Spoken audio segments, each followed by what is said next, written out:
Hello.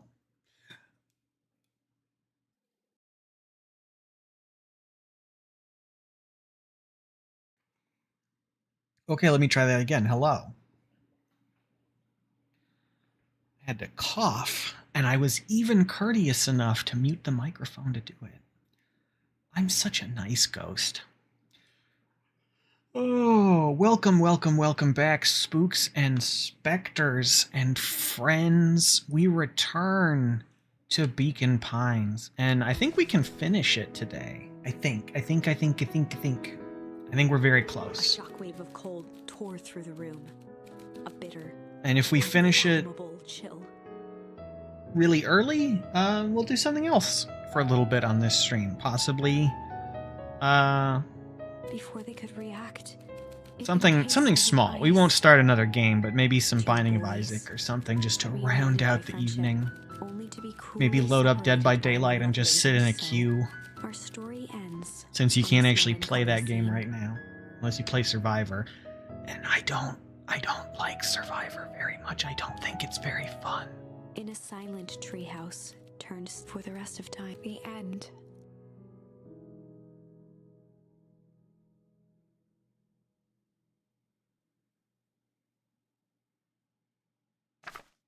No, that I won't. If there are more, Okay. we are just going to have to sort We're through going them all. in.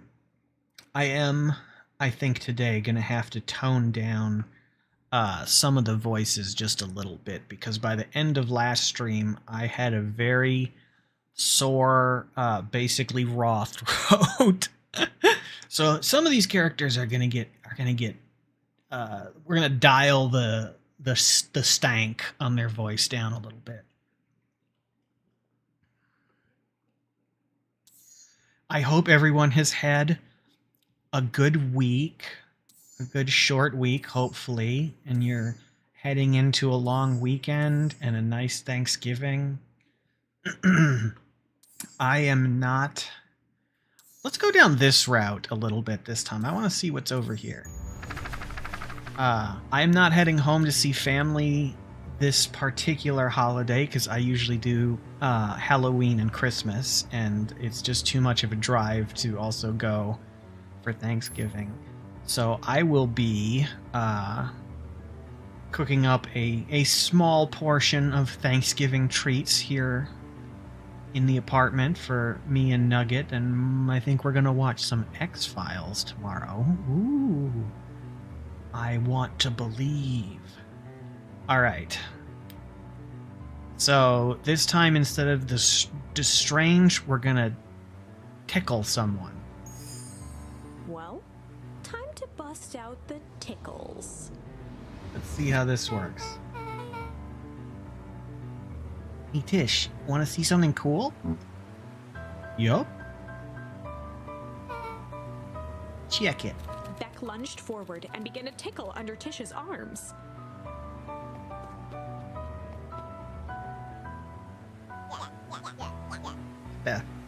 Tish, is she tickling you? Yup. Yup. Yup. Tears began to form in Tish's eyes as she gasped for breath between gales of laughter. Yup. Beck redoubled her efforts until Tish finally had had enough. Yup. What just happened? She seems nice. Sorry for the interruption. I think you were just threatening us? Iggy's eyes darted around, a realization dawning on his face that he was now outnumbered. I just remembered. I have somewhere to be. See you around, new kid. Iggy kicked at the puddle before making his escape. Oh no!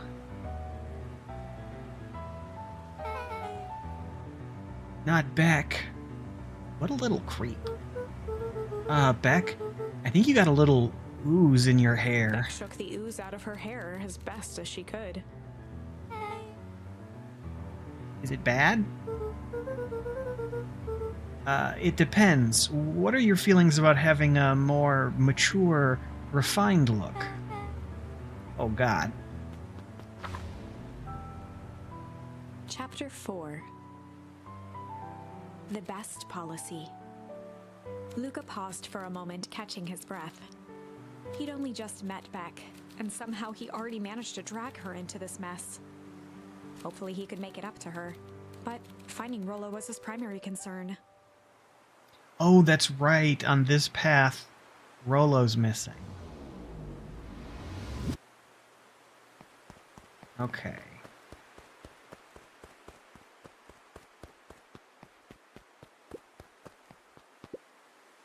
Property of Valentine Fertilizer Company.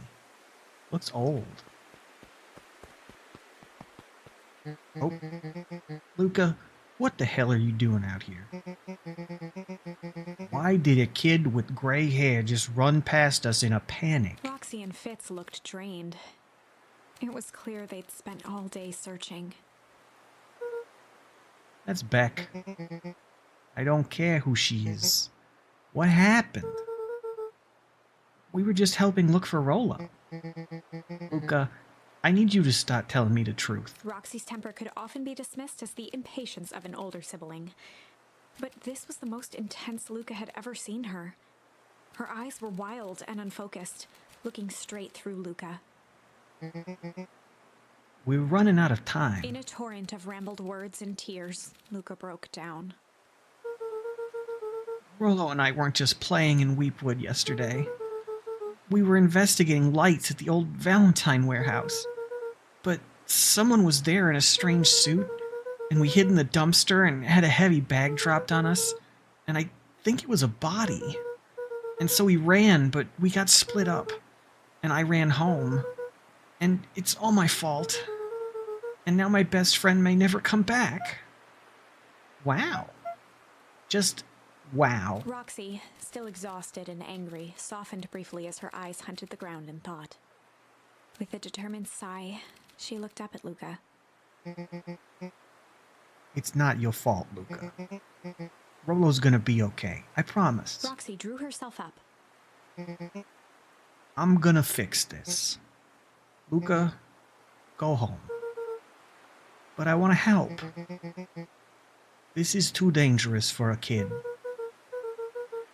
I can't just sit around. I have to do something.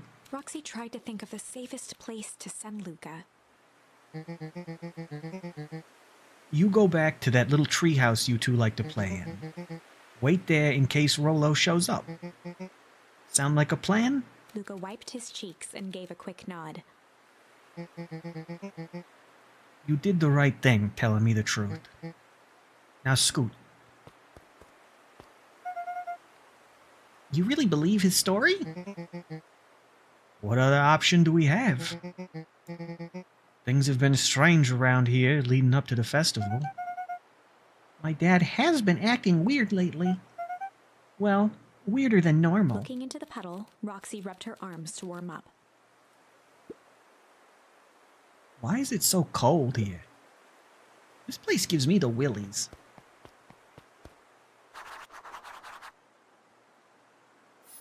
All right. To the treehouse. This way. Mr. Nuncree jumped with a start.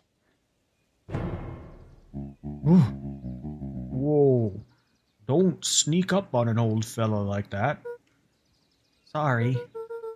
Who were you talking to? What? Luca motioned to the phone booth. Oh, no. I was just checking because I thought I heard it ring. But the dang thing never does, of course. Yeah, I've never seen anyone use it, really. The whole thing's a waste of money, if you ask me. Any word from Rollo yet? Not yet. Long time for a boy to lose his way. Rollo knows those woods too well to get lost. I suppose you're right. Silly boy's antics have this whole town worried sick. Antics?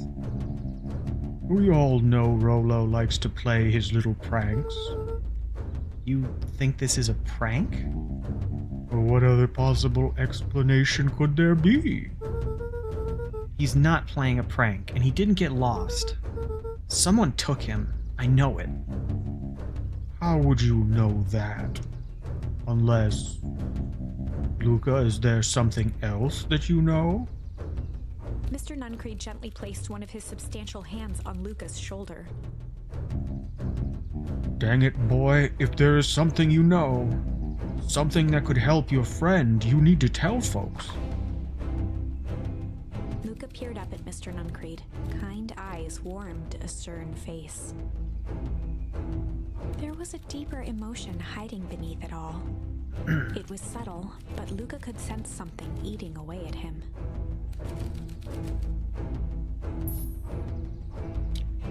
A shame, huh? There was a shame lurking behind those eyes. A deep sadness. If Mr. Nuncreed was that worried about Rollo, maybe he could help. Do I trust Mr. Nuncreed? I feel like he was on my grandmother's board in the basement with a check mark. I don't remember what I remember the whatever icon he had, it seemed like he wasn't necessarily an enemy. Yesterday Rollo and I were messing around at the old Valentine warehouse. Mr. Nuncreed raised an eyebrow. Both of you? You were with Rollo when he went missing? Not exactly. I was hiding in the dumpster. Ooh, actually though, you are the right shape to be in that suit, ain't ya? The dumpster? What were you doing in there? At first we were just looking around. Then someone in a strange yellow suit came and dumped something on us. We both got scared and ran. That was the last I saw of him. You got scared by some garbage? Well, that's why you don't go skulking in someone's dumpster. But it wasn't garbage. I think it was a body. I'm sure it was just some trash. No, there was a name tag. It said Deep Engineering. Mr. Nuncreed's shoulders slumped. I wish you wouldn't have said that. A deep sigh bellowed from his chest. Why did you have to? I tried, Luca. God knows I tried to keep you safe. Luca attempted to take a step back, but Nuncreed's hand clamped down on his shoulder.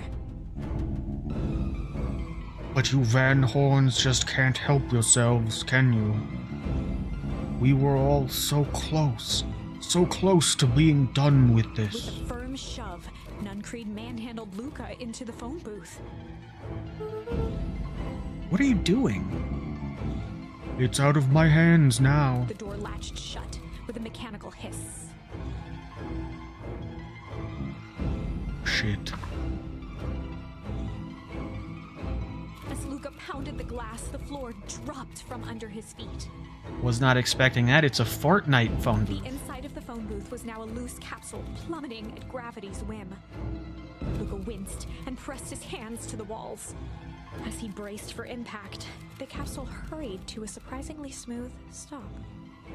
He felt a cold rush of air and opened his eyes with hesitance. Two large figures in hazmat suits occluded his view. Luca heard the deep, resigned voice of Mr. Nuncreed over an intercom.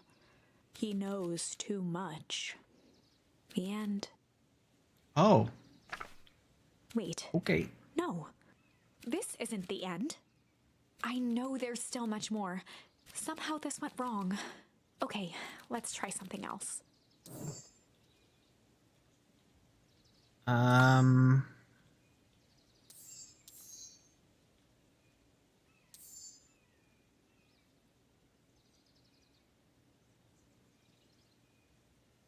Okay, I want to check something here. I'm going to speed run this. Because I want to see what happens if instead of going towards Mr. Nuncreed, what if I follow Beck?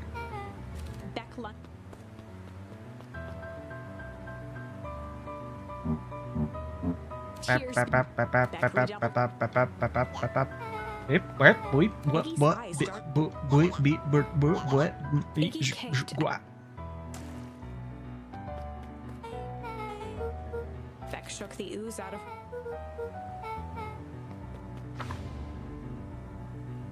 Chapter 4, The Best Policy. Luca paused for... He'd only just met... Hopefully he could make it... Okay, I don't know if this is going to actually change anything. I'm not sure how branchy these branches get. It was clear they'd... It might just go from turning point to turning point. Roxy's temper could often be dismissed as the impatient, but this was the most her eyes were wide. In a torrent of...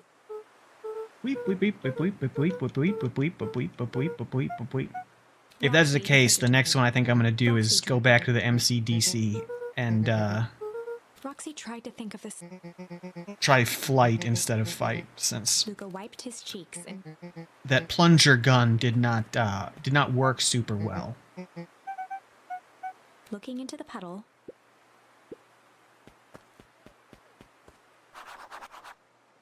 Okay. So what happens if I go over to Beck's place? Anything?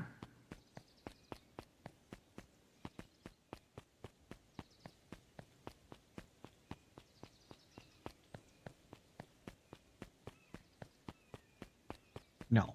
Okay.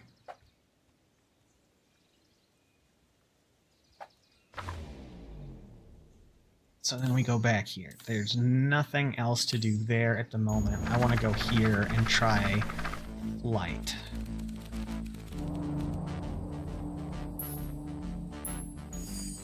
Luca drew himself up and decided to take the only option they had left. Flight. He squinted down the barrel of the mission control defense cannon, aiming it through an opening in the dense tree branches.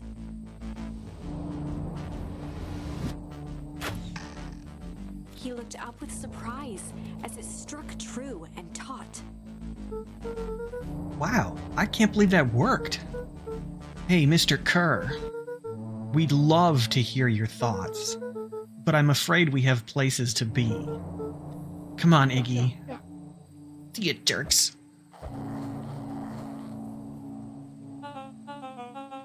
Fine. We know where that leads them. This way, we'll take the tunnels. Luca and Iggy winced as they sprinted through the thicket.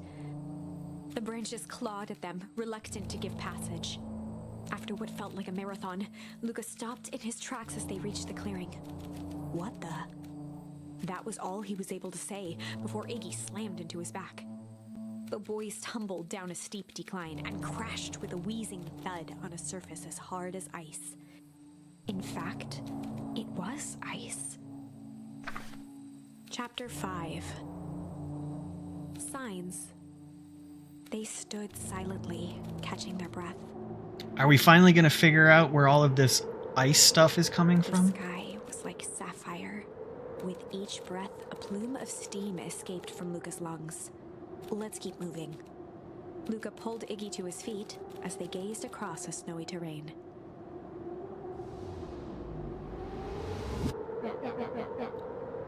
That was actually pretty badass. Uh-huh. I think we lost him. Are we up in the mountains? I don't think so. If anything, we went downhill. Then what's up with the Winter Wonderland? All I know is there's no going back the way we came. Let's see if we can get our bearings. Follow me.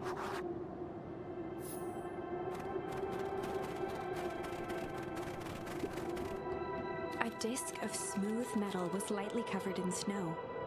Two faint seams were visible along the surface. Manhole cover? If it is, I've never seen one like it.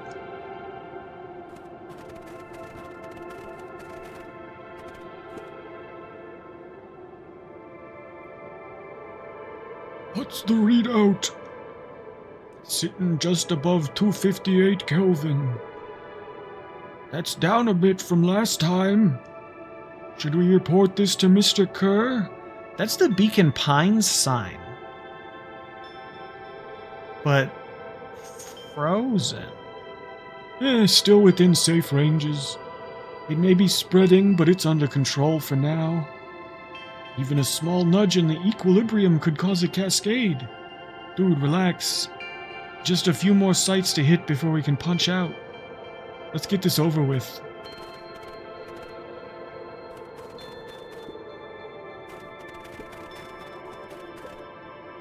What's all this?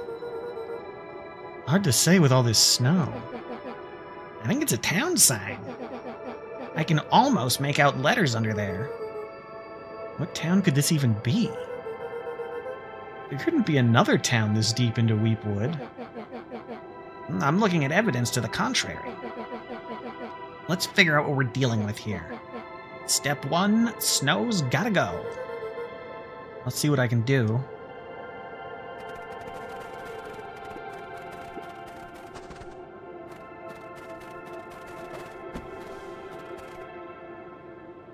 The boys stared in disbelief at the sign that now clearly read, "Welcome to Beacon Pines." This doesn't make any sense. We're in Beacon Pines? How's that possible? We ran away from town. How did we get back here? I guess we got turned around? Where did all this snow come from? Well, it's been colder than normal lately. There's a pretty big difference between sweater weather and this Arctic hellscape. The puddle we fought at before, it was cold too. Maybe all of it leads to one source. You think it's related? What the hell is going on? We're gonna get you some answers. Let's keep moving. Can I go back? Because there was another path here I was curious about. Ah, okay. Luca, you there? Luca had almost forgotten the walkie-talkie he was carrying. Oh, it's that bozo Kerr. I hope nothing bad has happened to you out in those woods. Luca looked at Iggy with hesitation. No need to be rude. With a resigned sigh, Luca responded. It seems like the only dangerous thing in the woods is you. He speaks, the young man of the hour. Now, how in tarnation did you end up with one of our radios? Just lucky, I guess. Boy howdy, you Van Horns are full of surprises, aren't you? You knew my parents? I never had the honor of meeting your father, but your mom sure was a handful. Luca winced, shoving the walkie-talkie back into his pocket. We gotta keep moving.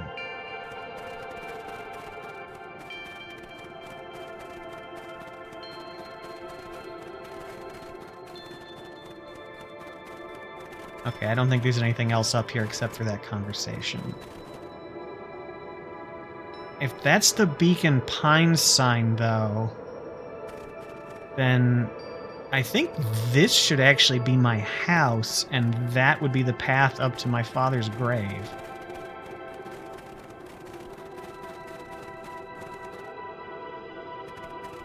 Yeah, this is definitely Beacon Pines. This stuff look familiar to you? Looks like the barrel near the puddle I shoved me into, yeah.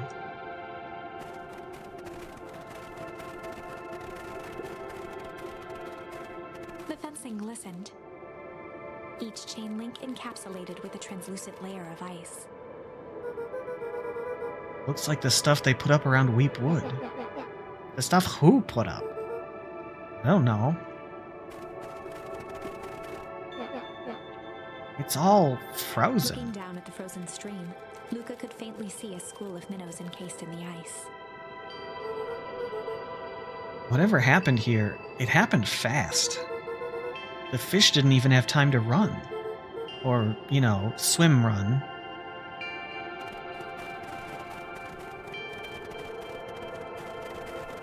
The crunching of footsteps trailing Luca went hush. He looked back to see Iggy's face twisted with confusion. Everyone's gone. What? There's nothing here but more snow. There must be an explanation for all of this. We have to keep looking. You can look all you want. I quit. Iggy, we have to keep going. You don't get it, do you? This isn't one of your pathetic Hank Atomic stories. We aren't going to save the day. We aren't even going to save ourselves. My face is mangled. The town is destroyed. And everyone we've ever known is gone. We don't know that.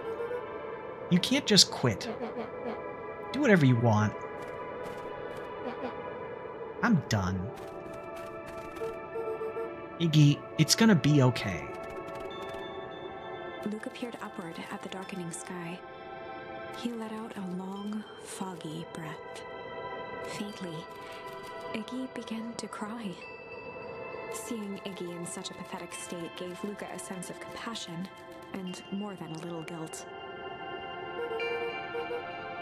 It is getting pretty late, I think.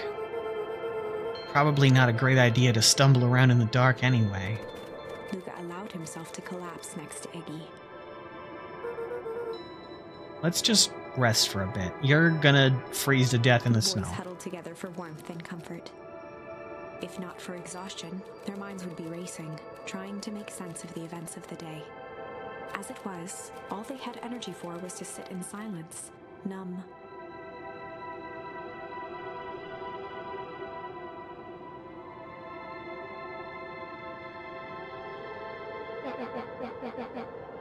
The way the snow covered everything over.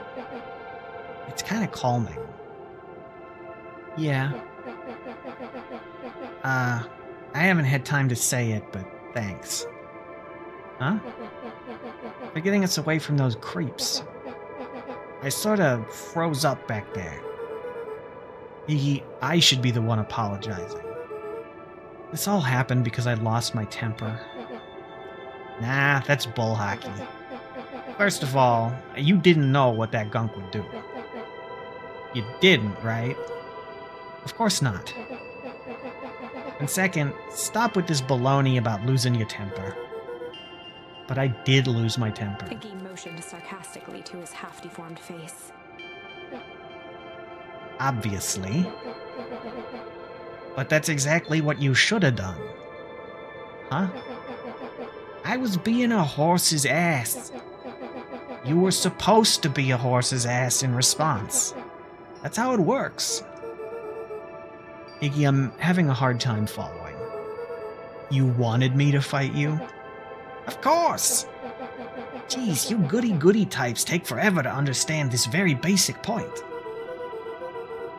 Why would you go around saying cruel things trying to get into fights? Iggy shrugged. It's something to do. You're an asshole because you're bored? Sometimes I just feel empty. You wouldn't understand. You and Rolo are always having a blast together. Laughing and calling that dinky little treehouse mission control. Iggy now wept openly. Perfect little Luca Van Horn. With his perfect little life. My life is not perfect. Everybody in town likes you. Not everybody. Hell, that new girl hasn't even unpacked yet, and even she already likes you. You have Tish. He wiped his nose with a sleeve. I love Tish. Tish is great. But she ain't exactly the world's greatest conversationalist, you know? Luca gave a warm chuckle. I get that impression. Iggy cleared his throat as he wiped his eyes. Huh. It must be raining out here. Definitely. Iggy arched into a wide yawn. We should probably try to get some sleep. Yeah. Let's lay low for now. Tomorrow, we'll get to the bottom of all of this. Luca's eyelids began to slowly drift shut. Luca? Yeah? I always did want to see the inside of your dinky little treehouse. What do you think? Not bad. I'll give you the full tour when we get back. You know what? That's all Luca could whisper before succumbing to sleep. Iggy snuggled in some more. When it comes to worst days of my entire life, this one wasn't half bad. The house smelled of warm bread. Luca was playing with toy blocks on the living room rug. He looked up to see his parents on the couch. His mother held his father's head in her lap. She idly stroked his hair while humming a song. A voice behind Luca spoke. "This is how you remember them, huh?" Luca turned to see his own face. The doppelganger from his dreams, still clad in a yellow hazmat suit, still carrying a look of disdain behind empty eyes. "Aw, look at this perfectly cozy scene. You know it wasn't really like this." The figure picked up a toy block and inspected it. "It's amazing the facades that one can build given the right materials. Not that I blame us. These are a child's memories, all warm and fuzzy. You don't remember, do you?" Lucas snatched the block from the figure's yellow-gloved hand. "Remember what?" The doppelganger pointed to the couch. "The last day we saw him alive. Uh-oh. The day he chose to abandon us." Luca turned to look at his father, still lounging on the couch. "That's not true. He didn't abandon us." The doppelganger waved his hand dismissively. "Everything is true here. It's just a matter of what we choose to see. Well, let me show you." The world flickered and pulsed. Luca was sitting next to his bed, listening to his heartbeat with one of his dad's stethoscopes. The doppelganger limped into the room. Now, we both know that's not how this went." Uh-oh. We're unlocking core He memories. grabbed Luca's hand and guided the stethoscope to the floor. Luca heard muffled shouting, brought close by the stethoscope. It was his parents, fighting. "Do you remember what we did next?" Luca gave a slow nod and crept down the hall to peek through the banister. He could see the outline of his mother at the bottom of the stairs.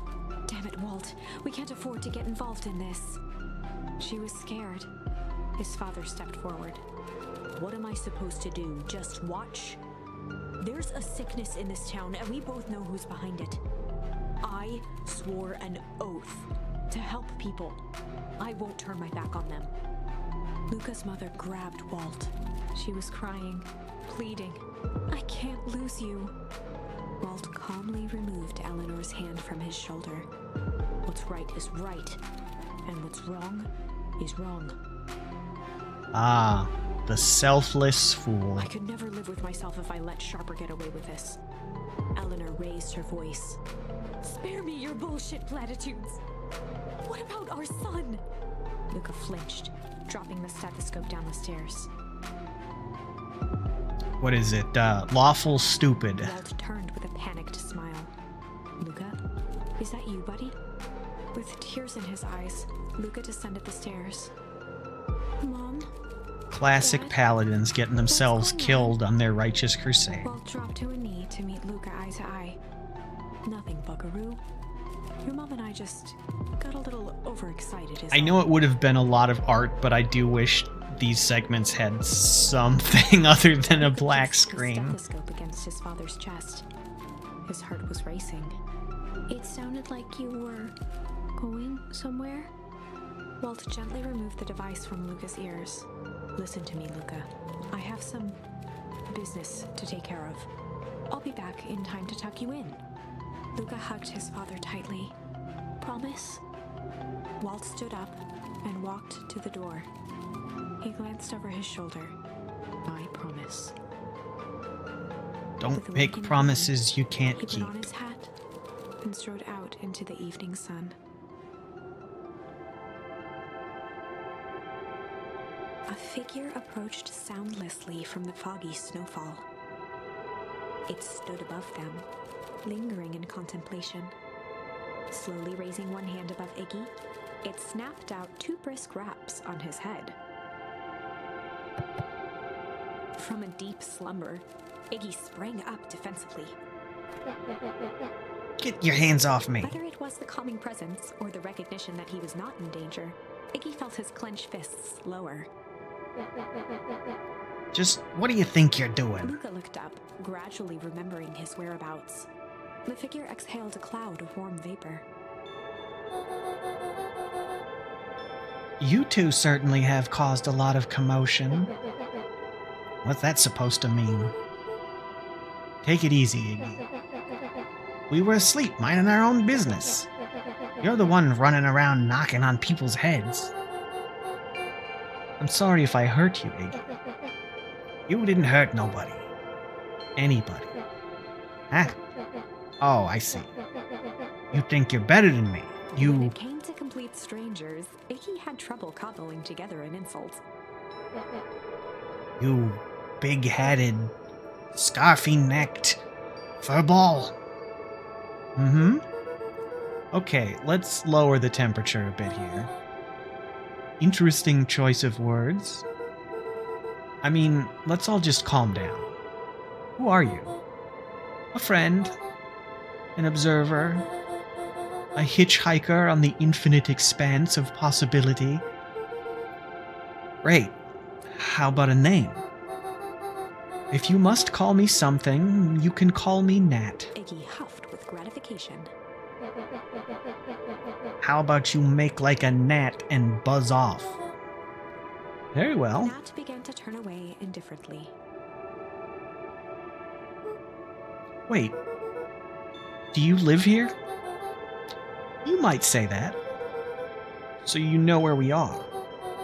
You might also say that. Look, pal, we just want to find a safe way out of here. Are you going to help us or not? Before knowing how to leave, one must know where they are. Alright, that does it.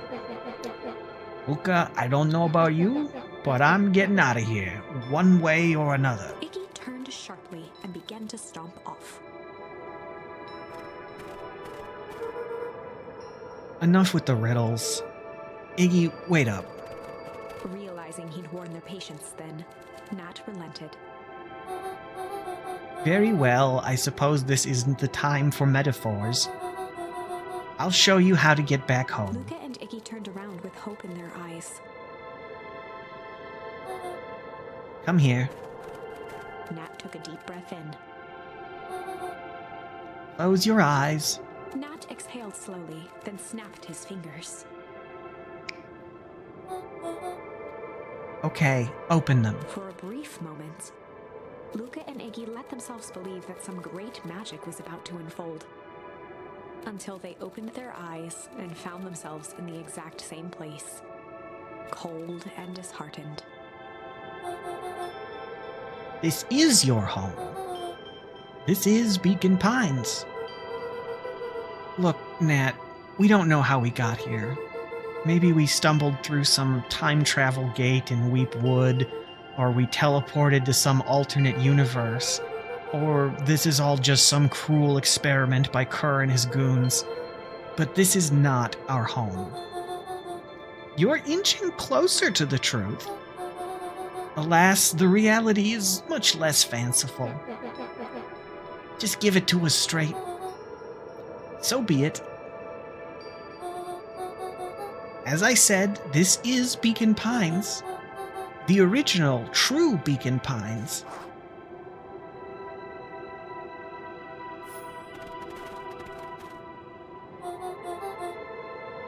You both grew up here. But the town you've called your home for the past several years is a replica.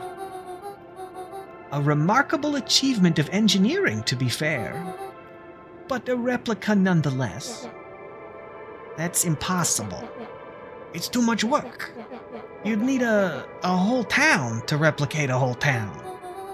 Indeed, to pull off such a feat would require immense labor power. That which could be moved would be moved. That which could not would require a precise duplicate. We would have noticed. Someone would have noticed. You'd think so, unless the auditing was impeccable. A mind-numbing attention to detail.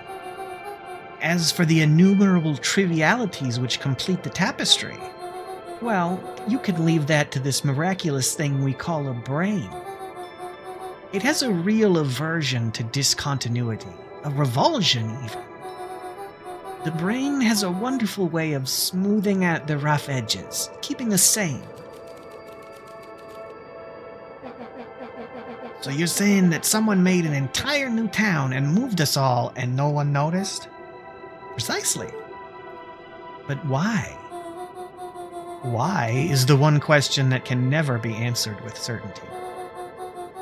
The best one can do is to uncover... He narrowed his eyes, furrowed his brow, and uttered, the source. Why'd you say the source like that? Why indeed? Luca began to laugh uncomfortably. It's all ridiculous. There's no way they He could... looked down at his feet. His eyes started back and forth in contemplation. With a sudden pain, a thought struck him. If this really is home... He sprinted off into the pale distance. As Iggy turned to follow, Nat called out, Iggy? It's not too late to turn back. Simply head west through the Weepwood.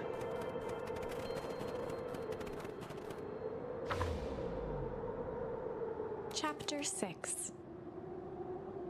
The Source. Nat expressed his sympathy with a shrug and sauntered off as unassumingly as he'd arrived. He'd given Luca and Iggy what they needed, and nothing more. As Luca sprinted across the snow, the events of the past few days became clearer, pieces to a larger puzzle. Rollo said he was underground somewhere, captured. Mr. Kerr tried to cover it up with lies. The clipboards were hell-bent on capturing Iggy. It all seemed to point to perennial harvest. But right now, there was one thing that Luca needed to know.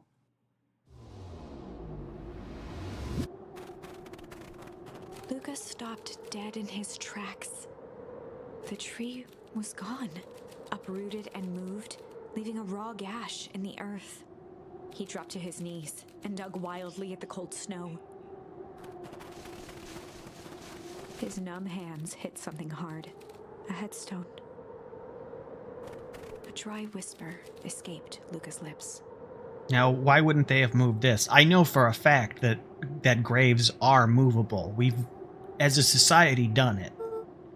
Unless you're in Poltergeist, in which case they only moved the headstones. All this time, I thought I was visiting you, but you've been here, alone in the snow. Dad, I'm so sorry. They ruined your favorite spot in the world. Our favorite spot in the world. Dad, what do I do? There was no reply, just snow-covered silence. Why'd you give me this slip like that? What if I couldn't find you, you jerk? He finally noticed the tears welling in Luca's eyes and the snow-covered grave. Oh. Iggy, they stole his tree, Iggy. Yikes. Suddenly, they heard the crunch of approaching footsteps in the snow. We gotta hide. $259K. Fall off distance still good. Dude, did you hear me? I said 259. Sorry. You ever think about what we did here? We saved a whole town of people. Doesn't feel like it sometimes. What about everything we left behind? That's the grave of someone with a family. The people who loved them will never know the truth. The truth is He overrated. bent down to scoop up a snowball and lobbed it playfully. Hey, don't be such a downer, dude. We took this job to change the world. Yeah, come on. It's almost lunchtime. Weirdo.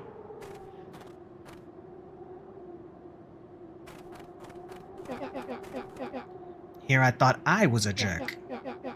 These dinguses are out here literally dancing on graves. Luca stuttered through heaving sobs. I thought I was visiting him. I thought he was with me. Not gonna lie, that's a bad break. Here's some Iggy advice. gave Luca a solid smack on the back of his head. Hey, who's any of this helping? What? Sitting here in the snow, crying like some pushover. Who are you helping? Iggy, look what they did. They lied to everyone. Blah, blah, blah. Luca Van Horn, you're a lot of things, but you ain't no pushover. What did I tell you before? When some jerk comes at you, acting like a horse's ass, I should stand up for myself. Hell yeah! Carr and his merry little band of clipboards pulled off this switcheroo for a reason, right? Nat mentioned something about a source. Luca wiped his eyes with a sleeve. Whatever's at the source must be awfully valuable to Perennial Harvest. Sure would be a shame if something unfortunate were to happen to their precious source, wouldn't it? What do you have in mind? If it's small enough to steal, we snatch it. If it's too big to snatch, we smash it. And what if it's too big to smash? Iggy flashed a mischievous smile and cracked his knuckles. I'm always up for a challenge. I'm gonna make this right, Dad. I promise. Let's do this.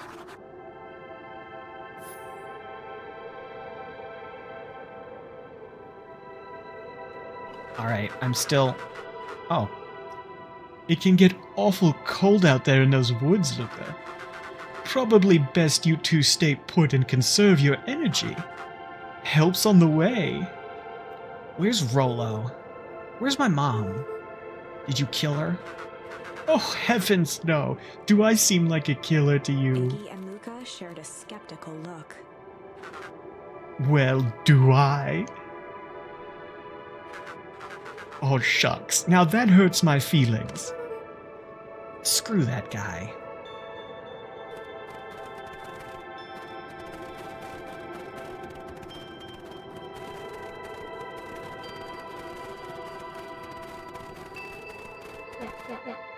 Wait a minute.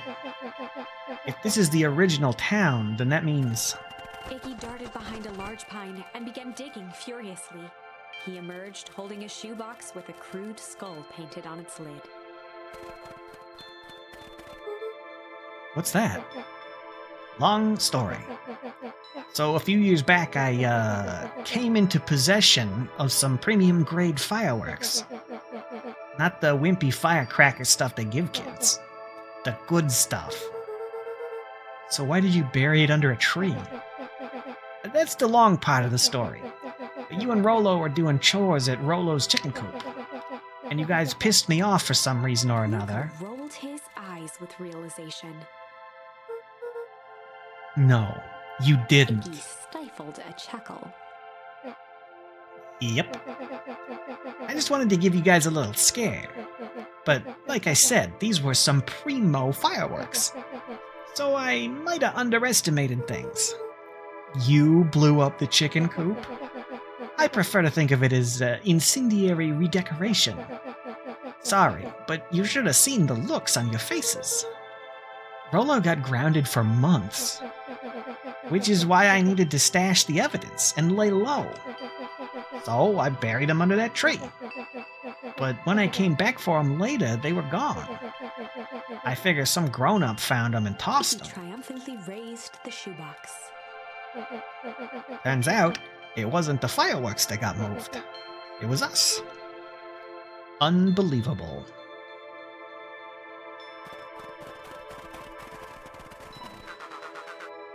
Do you think this is a game? Newsflash, boyo. You're not a hero. You're a little brat who is in way over his head. A hero is just someone who refuses to give up. Comics these days are rotting children's brains. Everyone thinks they're a spaceman superhero. I was always partial to Hank Atomic myself. Is that so? Do you really think you have a chance against us? You have no idea how powerful we are. Prepare for blast off, loser.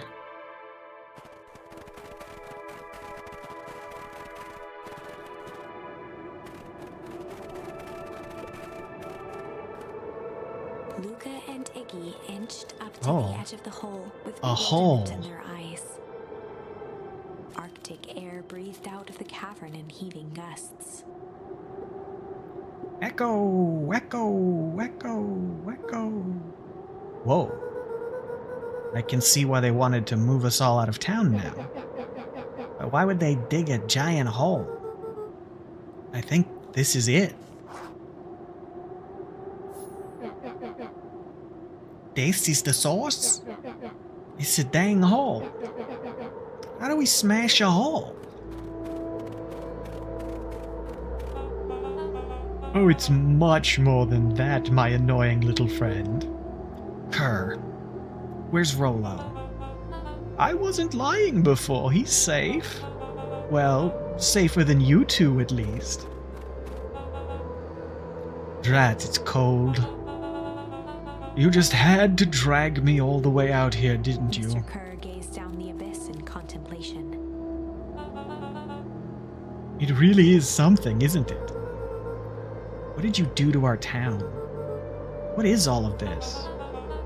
Well, that's a doozy of a question. This is the source, where they collect the unrefined, Kerr scratched the back of his head. Honestly, boys, I don't understand any of this well enough to explain it. The fact of the matter is, I'm not paid to know. What do you mean you don't know? Ain't you in charge? Oh, heavens no. My role is merely to flash a winning smile and manage various complications. Complications like us? You are a smart boy. His face contorted into a saccharine grin. It really is nothing personal. Some people are destined to strive for greatness, and others are simply obstacles along the way. Seems like you were destined to be a creepy lackey. The point is that we all play our part in life. Mine just happened to be a lead in the role of a lifetime, and you happen to be extras ready for your curtain call. We aren't giving up without a fight. Your smile's not gonna be so winning after we're done with you. Now, boys, there's no need for melodrama. It makes even a professional such as myself embarrassed for you. Let's change the mood a Kerr bit. snapped his fingers. Scene change.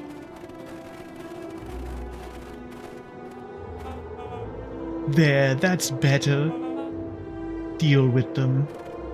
Iggy turned to Luca with a sly glance. Why are you smirking? Because I have a box full of fireworks and you don't.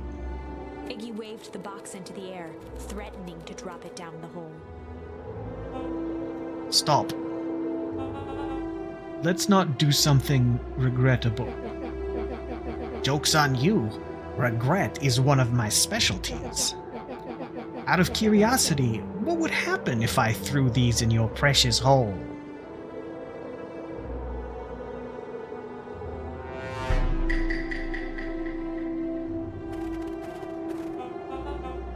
Nothing. Nothing at all. You're a terrible liar. I'll have you know, I'm an exceptional liar. Up.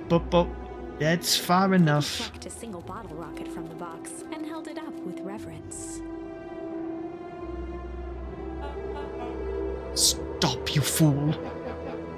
Call off your goons. After a long pause, Mr. Kerr flung up his hand with frustration. Very well. You all can head back for the night. It's been a long day. I'll handle these two from here. Mr. Kerr Kerr sighed into the frigid air. It's just us now, Iggy. You can put that down. What, like A this? nonchalant flick, Iggy tossed the firework into the hole.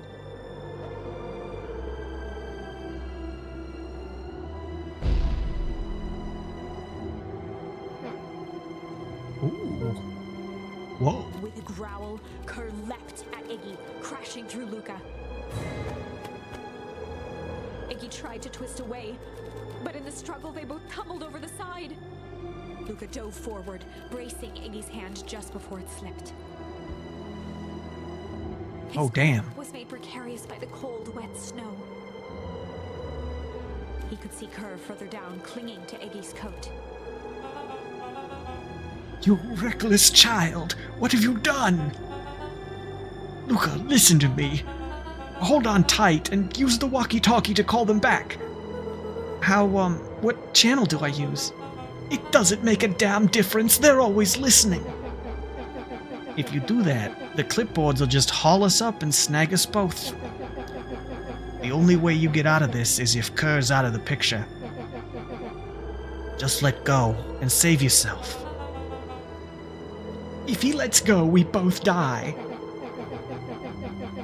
I don't want to die, but seeing the look on your face almost makes it worth it. This is a hard 12-year-old. Mr. Kerr, you've had a long life. Why don't you actually do something selfless and just let go? Mr. Kerr gasped with insult. Long life? I'll have you know I can still play 25. You should have heard me sing the part of Phileas Young. With a wild look in his eye, Mr. Kerr began to hum a proud melody.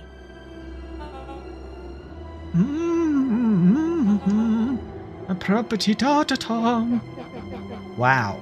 Can you believe this guy?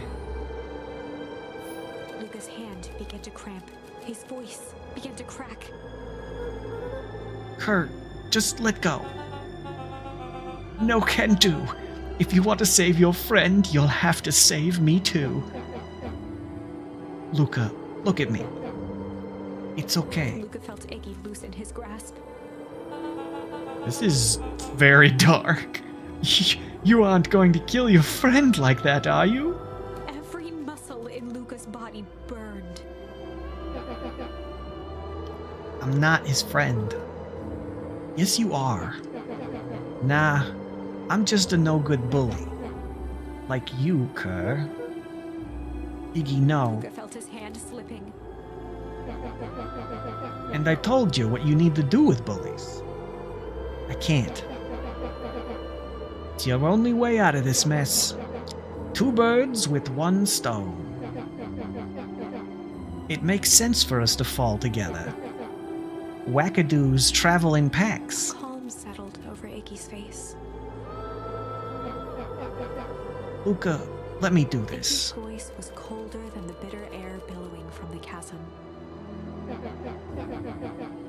Let me do the right thing for once.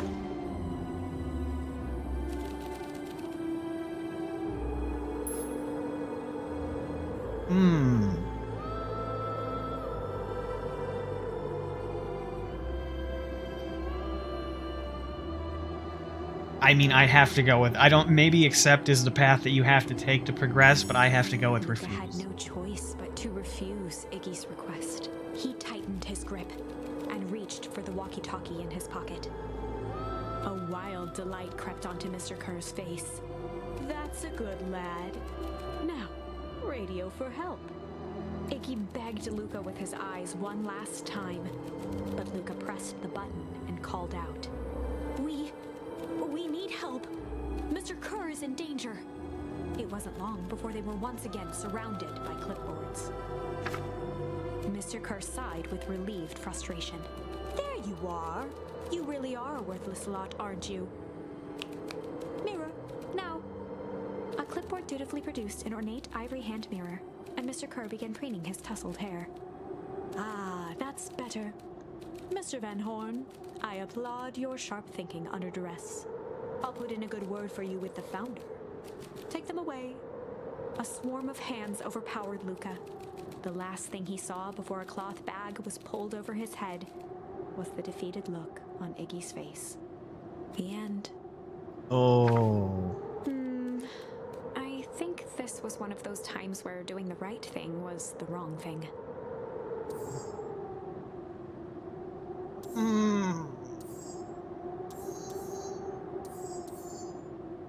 Okay, fine.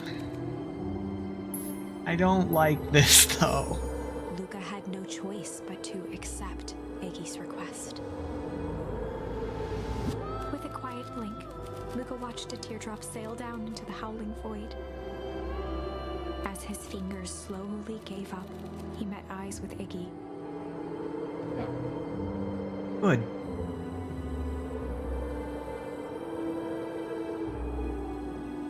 The two silhouettes were swallowed by darkness. Damn.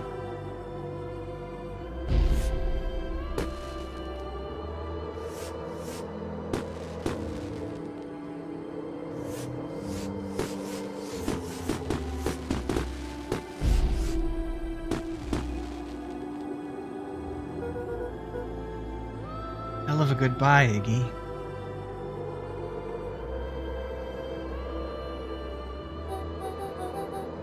Luca, you should really step back. What? Quickly.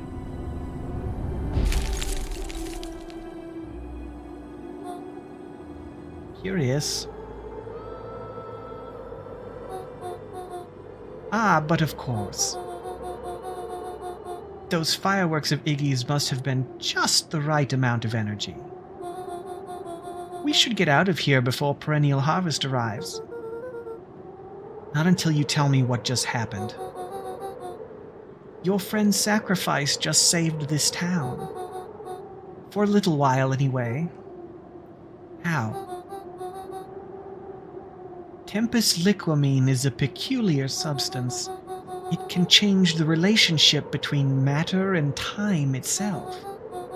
But doing so requires unfathomable energy. In a closed system, that energy can only come from its surroundings. A useful side product of this being, by adding precisely the correct amount of energy to it, one can create a cryogenic cascade.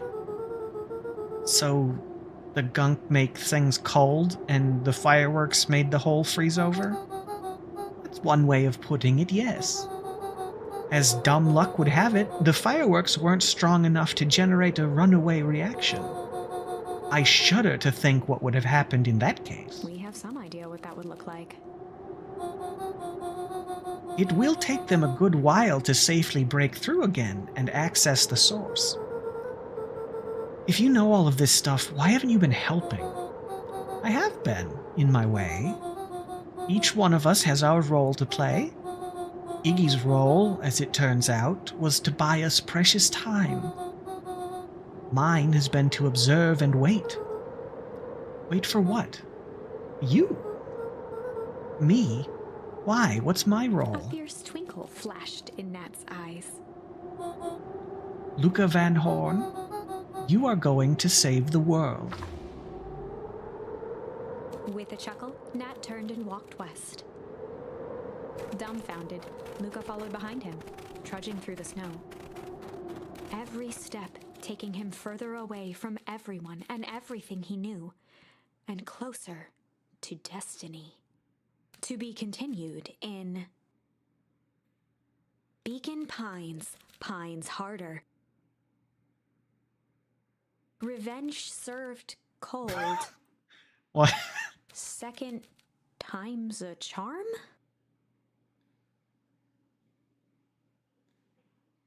Two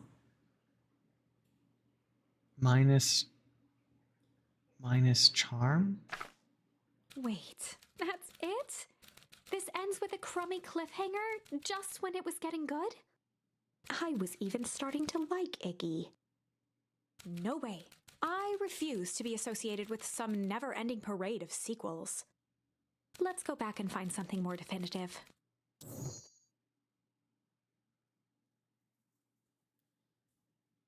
There was something...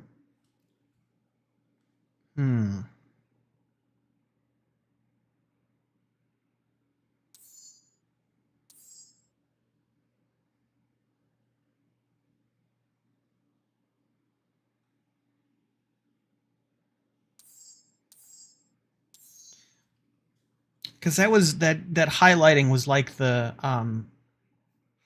highlighting Rollo did in the comic book. But it'd be 2 charm.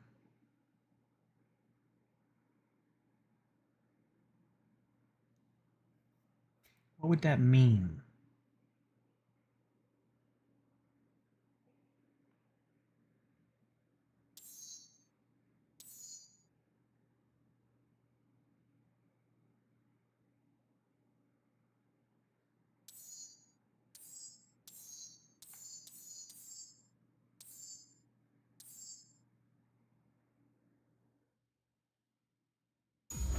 Let's check this. I'm not sure what that means. They'd run the classic good cop, hard cop interrogation. Rollo brandished a steely gaze. I've got this. Read about it 100 times. Rollo swaggered past the chair which propped up the slumping Hiram Tolliver. Without even looking at his captive, he began with a long, blustery drawl. Well, well, well, Mr. Tolliver. Mr. Tolliver remained motionless. Rollo spun around to face him. He'd clearly expected to rouse Mr. Tolliver with his booming voice. Mr. Tolliver. Beck and Luca gave each other an unsure glance. Rollo slammed his fist on the table. I said, Mr. Tolliver. He grabbed the table lamp and beamed it onto the unconscious face. Mr. Tolliver groaned and slowly lifted his head.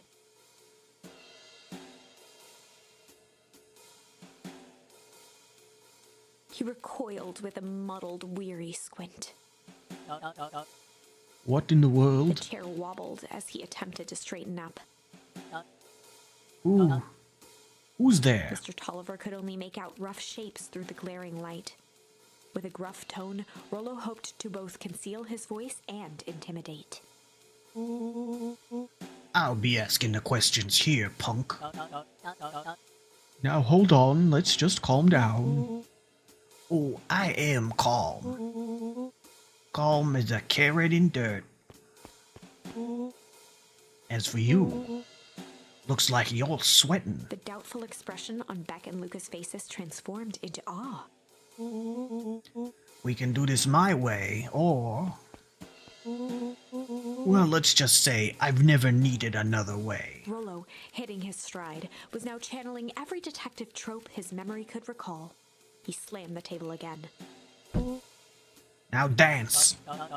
What? I don't Mr. even... Tolliver's voice became desperate. He was nearly in tears. You've tied me down. How on earth could I dance? Dance with your mouth, punk. Spill the beans. What are you doing poking around this house?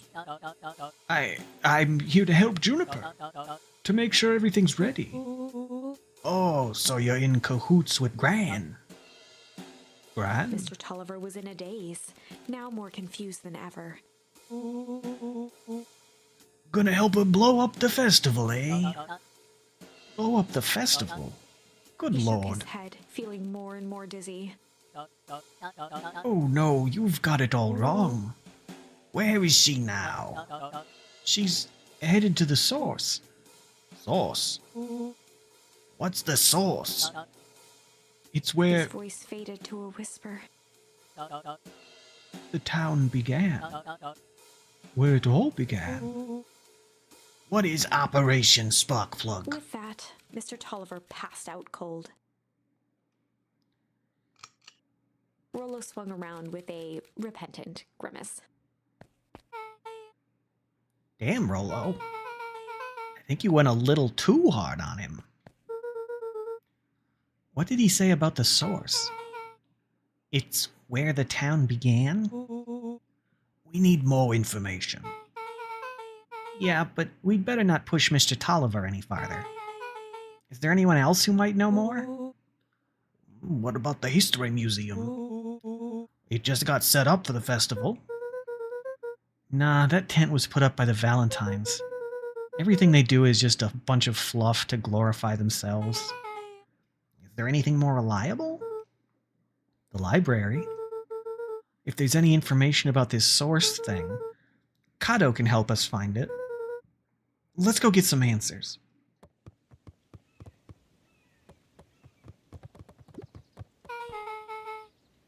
This is a dang nice library. But thanks, we work hard on it. Aren't you a little too adorable to be a librarian? Oh, Kato hung out here so much, eventually they gave him a set of keys. I just keep an eye on the place for Miss Novak sometimes. They got you working for free? It's quiet and I get access to all the books I can read. What more could a person want? Fair enough. What can I do for you all? We need a favor. I already told you and Rolo. I can't put you any higher on the wait list for the next Hank Atomic. And if you're here with more candy, I'll have you know I can't be bought. Call it a personal code of conscience. Actually, we're looking to do some research. Now you're speaking my language. What are you looking for? That's the thing. We sort of don't know. What do you got on the history of the town? There's the county record archives. What's in those? Births, deaths, newspaper clippings, stuff like that. Pretty boring reading. But they do go all the way back to when the town was founded. Great, we'll start there. Chapter 8. 6 feet under, 3 towns over. The kids spent the rest of the afternoon combing through dusty piles of old county records, desperately searching for anything that could help them make sense of Mr. Tolliver's cryptic utterance. Luca tried to shake the thought of Gran's basement, but his focus wavered. Explosives, messages hidden in jam, dossiers on various town figures, and a corkboard threaded with photos. Very Pepe Sylvia. Gran was the only family he had left. He still couldn't bring himself to believe the worst. But the old map with the symbol of explosives in town square made that difficult. Indeed.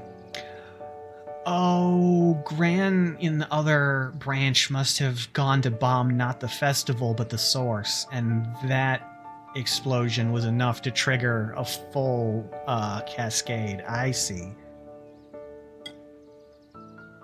As the sun began to set, the kids were no closer to the truth. She didn't do... Well, she might have still technically done a terrorism, but she didn't do the kind of terrorism that I thought she did. If I have to read any more records, my eyeballs are gonna pop. We have to keep digging. If I dig another word, I'm gonna end up in one of these asinine death records. Rolo Kata lived a full and wonderful life, till he read so much boring crud that his brain oozed out of his ears. Rolo shut his book with an assertive nod. If you've got a better idea, spit it out. You sound like my sister. Keep pushing your luck, pal. And it won't be boring county records that kill you. I'll put you in the obituaries myself. Rolo muttered under his breath. You're a county record. Really? That's the best you've got? When I'm done with you'll be the footnote in history. Just like... Beck slammed her finger down on the open page before glancing down to read. J. Hartford here. I'd love to see you try. Hey. We're all a little tired here. Let's just take a minute and... Tickled the back of Luca's mind. Wait, what was that name, Beck? In the obit? J. Hartford. From the Brookville Tribune 8 years ago. Can't be right. What is it? J. Hartford. That's my grand's name, Juniper Hartford. Maybe there were 2 J. Hartfords. Mrs. Hartford is survived by her young daughter, E. Hartford. My mom's name is Eleanor. Okay, This is getting creepy. If your gran is 6 feet under 3 towns over, then who am I living The with? question hung in the air. That would go a long way to explaining why his gran appears to be a completely different type of animal.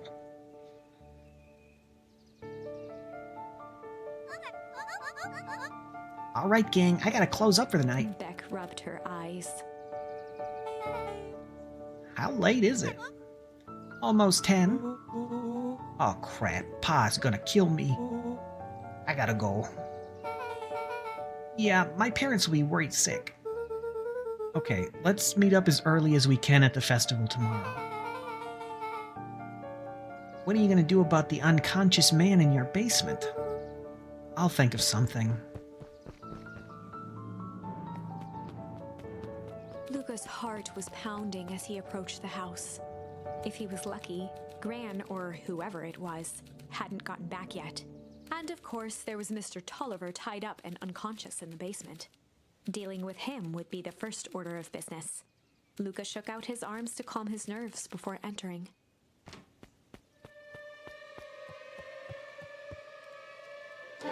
He held perfectly still, tempering his breath, and listened closely. She was asleep. His only hope was that she hadn't found Mr. Tolliver before dozing off.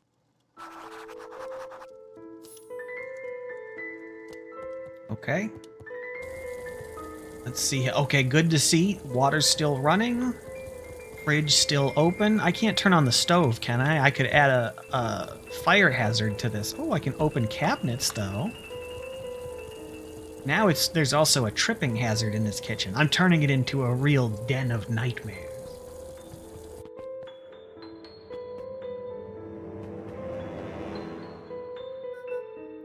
Oh no. Mr. Tolliver was nowhere to be seen. Maybe he woke up, escaped from his bindings, and left without a trace. Maybe Gran knew everything. What do I do?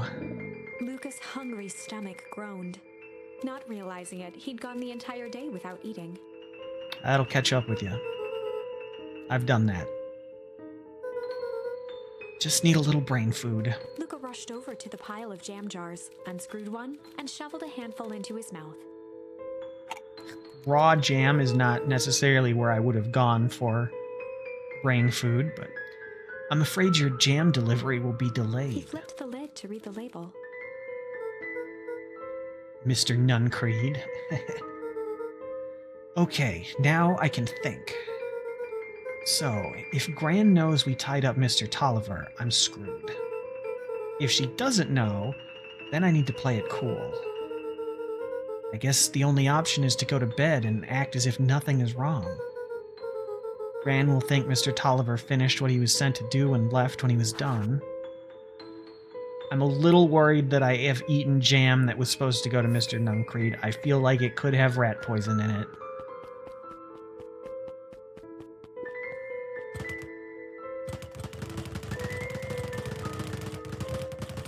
Yeah! Is there not an achievement for this? Okay, I guess not.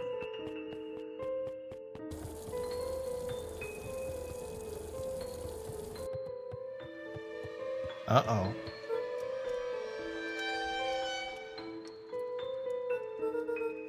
Okay, stick to the plan. Go to bed and play it cool. As Luca climbed the final stair, the emotion of the day dragged heavily on him. With each consecutive step, his legs weakened. Oh, I'm about His to stride frickin' began die. to falter. He tried to grab for the railing to steady himself. Something was wrong. Come on, legs. Just a few more steps. Luca groaned and tried to move. His limbs might as well have been bolted to the ground. Through numb lips, he mumbled just before falling asleep. The germ? I guess I did technically go to sleep, yes. Sweet boy. What did you get yourself into?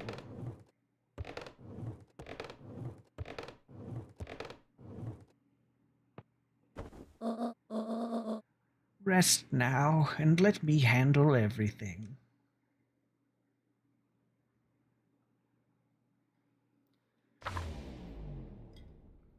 Chapter 9. A speech to end all speeches. Luca awoke to find himself face down in bed. He moaned into his pillow. Why would Gran drug him? Or rather, why was she trying to drug Mr. Nuncreed? Shaking the questions from his woozy head, Luca snapped back to the matter at hand. The festival.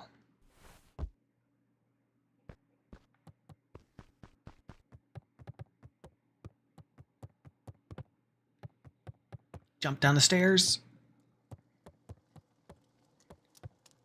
Let me just look around the house for a quick second. Okay.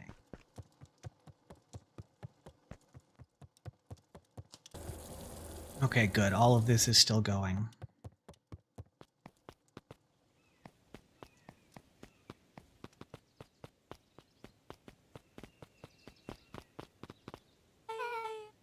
Where have you been? Gran put something in the jam. Yeah, we know. Secret messages for secret conspirators. Not this one. The one intended for Mr. Nuncreed. Put me to sleep. Whoa, ho, ho. Sly devil. Some of his charm art is very funny. I think she's trying to remove him from the equation.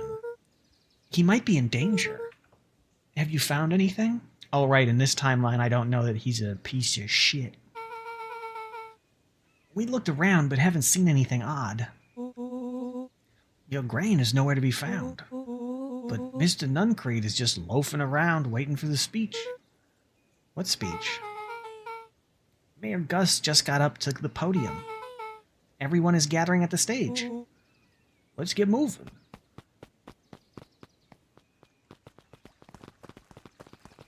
Oh, it's Augustus everybody. Valentine nervously wiped his brow.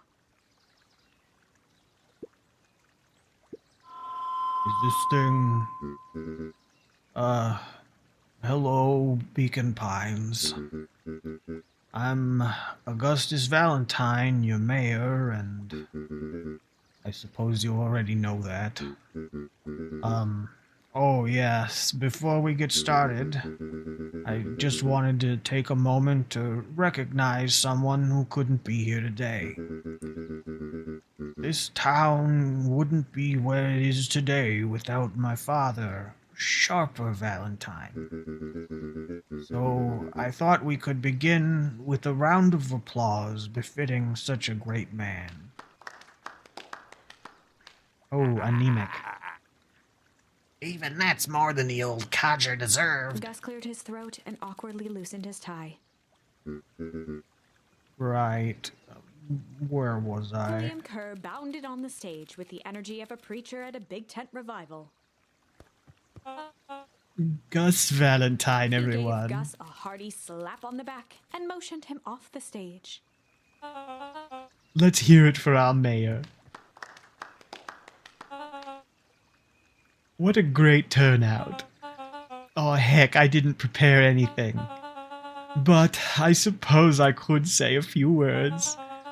Would be a shame to waste such a beautiful podium. Mr. Kerr pulled a thick stack of note cards out from his vest. Community, conviction, commitment. These are the things we celebrate at Perennial Harvest. For us, these are the pillars of the bridge to a better tomorrow. But I think it's time to add a new pillar. Change. Change is a powerful thing. It's inexorable, unavoidable, and undeniable. And I am dadgum thankful for it. Change is the reason we're all together today. It's hard for me to believe that it was only 4 years ago when fate brought me here. A simple business trip which brought me to a small town which would change my life forever. Mr. Kerr took a moment to survey the crowd. You know what? He wiped away a single tear. Oh, one single tear. From the second I set foot in Beacon Pines, something about this place has held me captive. You see, change represents opportunity. It represents potential. It was change that helped me recognize the potential of this place. To see that the people of this town, despite suffering great loss, still held on to the things that made them special. He thumped the podium to emphasize each word. Community, conviction, commitment. Change. Mr. Kerr nodded confidently, biting his lip. The crowd was silent, in rapt attention. Fate made a perfect match that day. Nothing is more important to all of you than community. And Perennial Harvest is a community first and foremost. Mr. Kerr methodically made eye contact with each section of the crowd. The only way you made it through the foul harvest was an unshakable conviction. A conviction that a better tomorrow was just over the horizon. Perennial Harvest was founded on the conviction that we are that horizon. This festival is a symbol of our commitment to each other. His voice began to build to a crescendo. We now walk hand in hand into a future we will shape together. And that is what change is all about. Grabbing future by the scruff of the neck and making things happen. Change is a choice. I am tickled pink that we will all be making that choice together. How great is that? Just imagine what we can accomplish. What was The that? crowd began to look around nervously. Don't worry.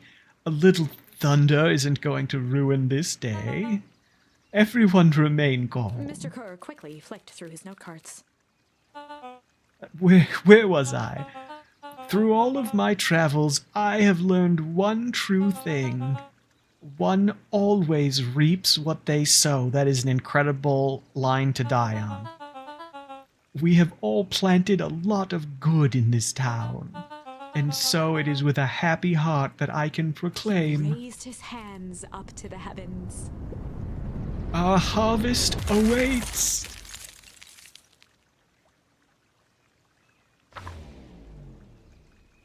At that moment, a merciless wall of impossibly cold air ripped through the crowd, instantly freezing everyone and everything it touched. For a man like William Kerr, this was a fitting way for things to end. On a stage, with an entire town frozen in rapt attention for the rest of time. Oh, it's kind of poetic irony. The end. There's that ice again! Whenever I think we're getting close, it comes along and ruins everything! Maybe we should just quit? Maybe you should just close the book, walk away, and never think of me again. No, I don't mean that. I'm too invested, Got lady. a little closer this time. We just need to try again. Please. Okay, so I've got Sly there.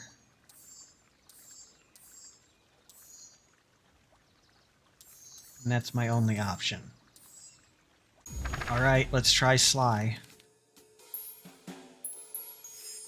They'd run the classic good cop, sly cop interrogation. Luca and Rollo ducked behind a barrel, leaving Beck to her task. Alright, Beck, what do you got? With a few crisp What path can you snaps, lead us she down? roused Mr. Tolliver.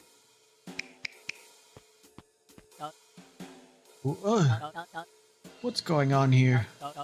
You're that Modwill girl. Please, call me Beck.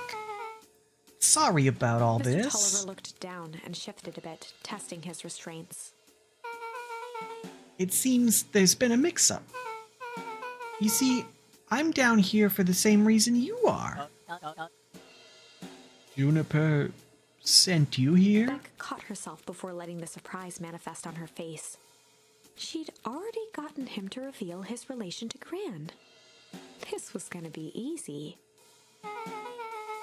You know how Juniper is with her precautions. Operation Sparkplug has us all on edge. I guess she thought you needed some backup. But she sent a child? What better way to avoid prying eyes? Who would suspect a kid? I suppose that makes sense. Mr. Tolliver wriggled a bit in his restraints. Oh, I'm so sorry. Beck quickly removed the ropes. That had to be uncomfortable. A little, yeah? But you understand. We never know who to trust in this town. Mr. Tolliver rubbed the growing knot on his forehead. Very true. So it turns out we're both here to Beck twirled her hand, as if to prompt Mr. Tolliver to finish her thought. Destroy the Beck evidence. shook her head and clicked her tongue. Yeah. The old gal is nothing if not thorough. Mr. Tolliver let out an amused huff in agreement. She sure is. Can't blame her, though. If anyone were to find out that we're going to destroy the source, well, we both know how bad that might be. No one will know anything once I finish cleaning things up down here. Beck was on a roll now, playing Mr. Tolliver like a fiddle. You're sure you can finish this up on your own? Juniper trusted me for a reason. You can leave the rest to me. Good. There is one more loose end I'll go work on. Loose end? Oh, it's nothing really. The other day I had the radio on scan while restocking the candy shelf, and wouldn't you know it, I intercepted an odd phrase in a perennial harvest transmission. Underground secrets. That's ominous. I think it might be a password, but Juniper dismissed it. Said it wasn't mission critical. What's the password for? We don't know. So we have a password and nowhere to put it. It's gotta mean something, right? Good thinking. You should probably go work that out. I've got this under control. That's a relief. Between you and me, this basement gives me the willies. Heading for the stairs, Mr. Tolliver hesitated and turned to Beck with a puzzled look. She grinned and gave him a peppy wave. With a shrug, he continued up the stairs, whistling a jaunty tune. This man is the worst conspirator ever. You guys catch that? Sure did.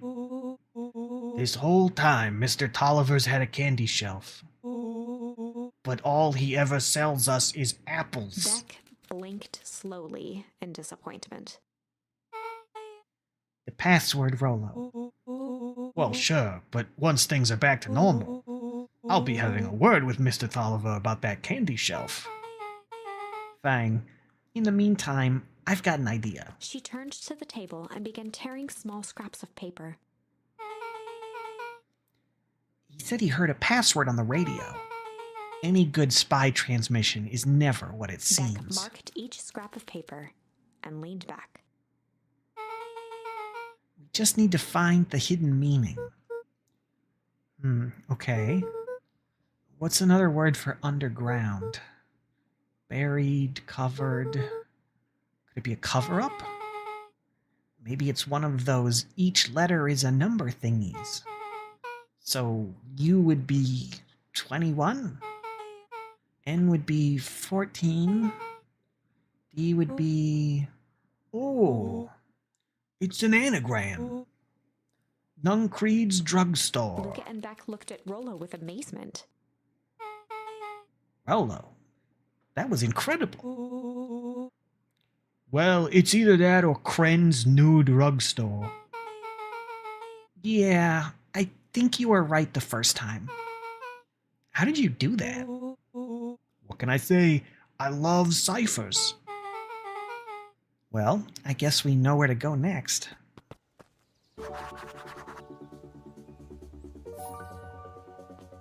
All right, we're off. Ah, people.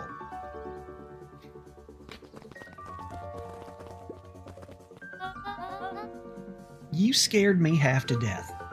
Sorry. You kids haven't seen Mr. Tolliver around, have you? Nope. He's got me waiting around like the last slice of pie. I swear, that man would be late to his own funeral.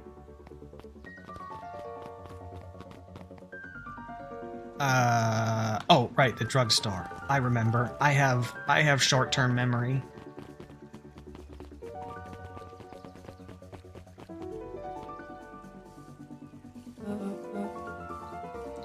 You're late, Augustus. Sorry, sister. Was caught up with work. Work? You? I had a few more details locked down for the festival.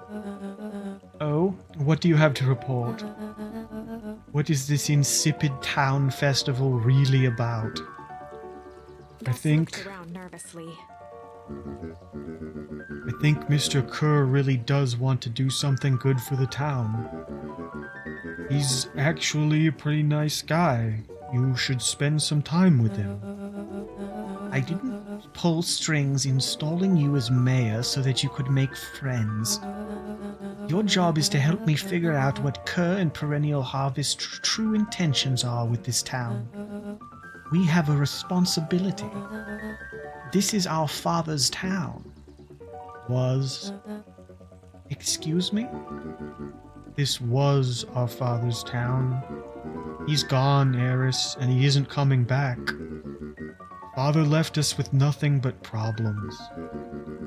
Mr. Kerr came here and offered to help us. We accepted that help. We didn't agree to them turning Father's warehouse into a toxic dumping ground.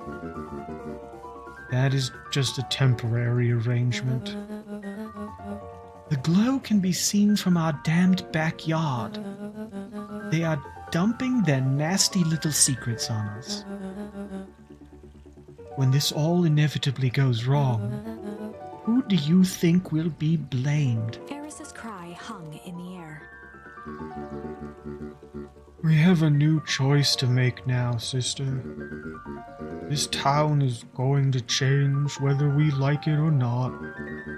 Are we going to choose to be a part of that future, or be forgotten in the past? It's a shame.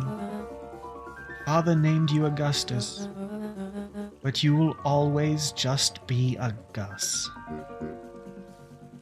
Good night, Eris.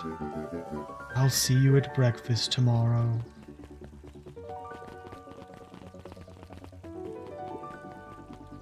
It's getting late, children. All right, foreshadowing, Gator Woman. Knowledge, he spat with a sneer. There exists a gulf between knowing something and being able to do a damn thing about it. I do hate it when the villain makes a good point.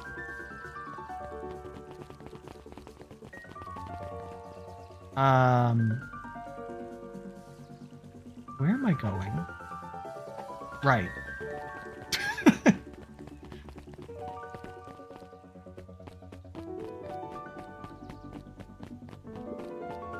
Solomon stood proudly at the entrance to the drugstore, holding a brown bag overflowing with black licorice. Hey, Solomon. We're looking for Mr. Nuncreed. Is he still in there? I'm afraid not. Then where'd you get the candy? And where'd you get the candy from? You might say we have an arrangement. Solomon shoveled a surprising amount of licorice into his mouth. Sometimes it's the small pleasures in life. Though we might not always have family to rely on, licorice has never let me down. Well, I can't say licorice would be my first choice, but whatever floats your boat. You can tell a lot about a person by their choice of confection. Oh, yeah, I guess. I like. I'm stuck in Applejack here. I like sour gobs. I'm certain you do. I always wondered why Mr. Nuncreed kept licorice in stock. You must eat enough of it to make it worthwhile. There are many ways to earn loyalty. For some, it's as easy as cold, hard cash. I don't know what I was supposed to take away from that entire interaction. Well, he's right, it's locked. There's gotta be more clues. Okay, let's see. Yep, that's locked, alright.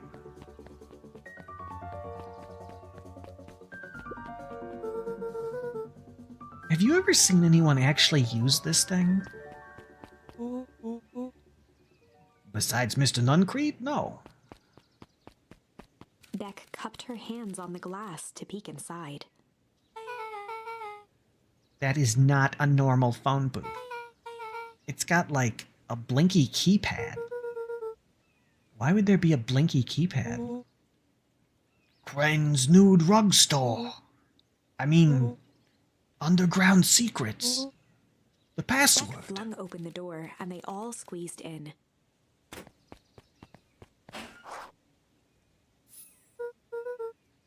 Alright, let's see here. Luca cracked his knuckles and entered the letters into the keypad. Underground Secrets. Sounds like that did something. Great. Now what? I guess we... The inside of the phone booth dropped loose from its shell. Without even the space to panic, they closed their eyes, held their breath, and accepted their fate. Suddenly, the chaotic descent slowed to an effortless landing. I have concerns about this elevator. It seems very chaotic, and I don't imagine that it's meeting OSHA standards. It was unclear where they ended up, but at least it was solid ground. I'm in a laundromat. The air was stagnant and smelled vaguely of chlorine. I'm in a pool-based laundromat. I knew it. You knew there was a secret hub full of strange tubes under the phone booth? Of course I did. Didn't I say that? No.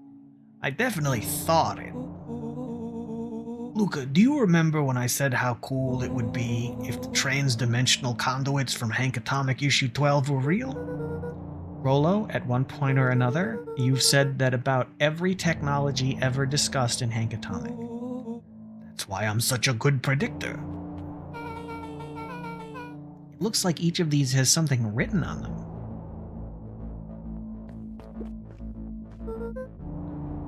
Mining Operations Alpha. You guys have mines here? Not that I know of. This town is all farms and fertilizer. And a series of tubes. Always says you can only trust a miner up to the point when they hit gold. Not sure how that wisdom applies in this exact situation. That's the thing about Pa. You don't always realize what he means until it's too late.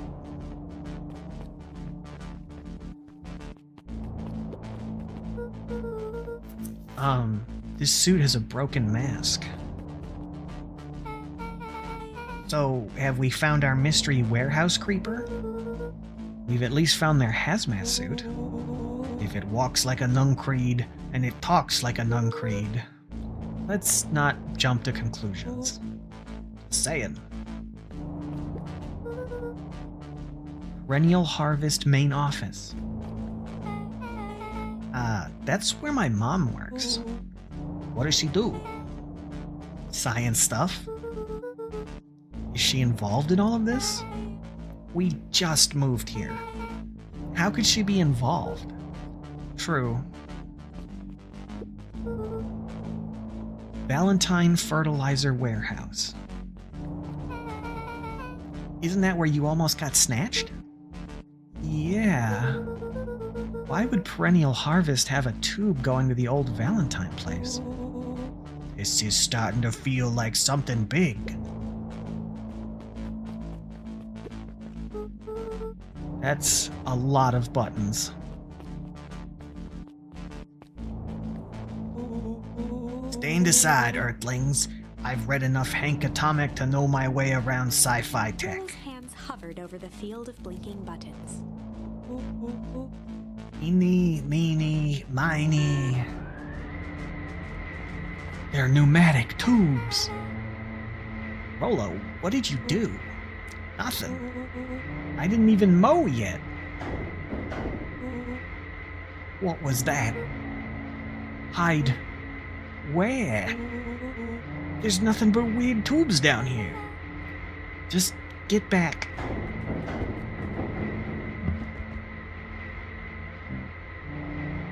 Shit. Shit. Shit.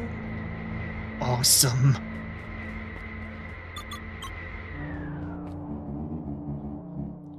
You all need to come with me now. We aren't going anywhere with you. Not until we get some answers. Mr. Underground Secrets. I told them it was an absurd password. But they love anything that makes them feel clever. They who? That's no matter. If I can keep you hidden until after the festival, I might be able to save your skins. We don't care about our skins. Hold on now, I like my skin. This all stops now, Nuncreed. Joseph waited for a moment in silence. You sound just like him. Who? Walt. You don't get to talk about my dad. You know, your father and I were friends back He before gestured toward the strange tubes. all of this. That's a lie. It's true. I used to bounce you on my knee. What happened? Same thing that always happens. Reality, complications, life. We were a team, Walt and I. An idealistic doctor and a bright-eyed pharmacist. Both hell-bent on helping folks. So, you were his sidekick? No. We were partners. He helped the patients, and I helped him. Yep, total sidekick. Nuncreed let out a growl of a sigh. Luca, I need you to know this. I need someone to know this. One day, Sharper Valentine comes to us, says he's got an opportunity. He'd found something he didn't quite understand, and he was willing to pay us both handsomely to help him understand it. And my dad said no?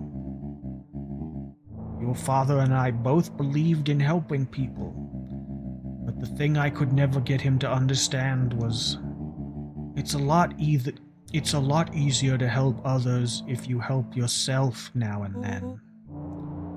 Classic sidekick into villain plotline. Walt loved being righteous, almost more than he loved his family. He was wrong about one thing, though. When he begged me not to take Valentine's offer, he said, "Joseph, if a person says yes one time to Sharper Valentine, he'll make sure they keep saying yes to him until the day he's dead and gone." He shook his head wistfully. Sharper's long gone, but he's still got me saying yes. Is there a point to this sob story? Not really, no. Just an old man trying to delay what needs doing. Nuncreed took a menacing step towards the children. I tried to keep you safe. I tried to keep you and Juniper out of this. But you forced my hand. Luca began to laugh. What? You really don't know? My Gran isn't out of this. She's been scheming right under your nose. Juniper? Seems like she's planning on crashing the town's party. She's going to disrupt the festival? Why would she? Color drained from Nuncreed's face. How does she know? Apparently, she knows a lot of things. What? Let's just say this isn't the only underground layer we've busted into today.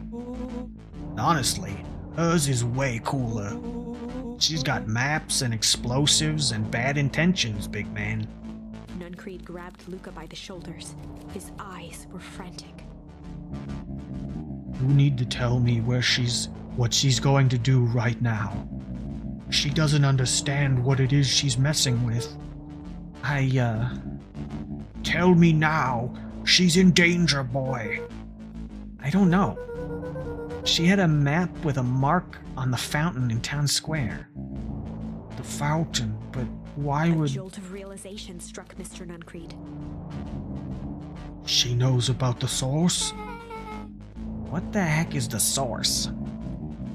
If she tries to destroy the source, it could catalyze and... Dear God, she's going to freeze us all.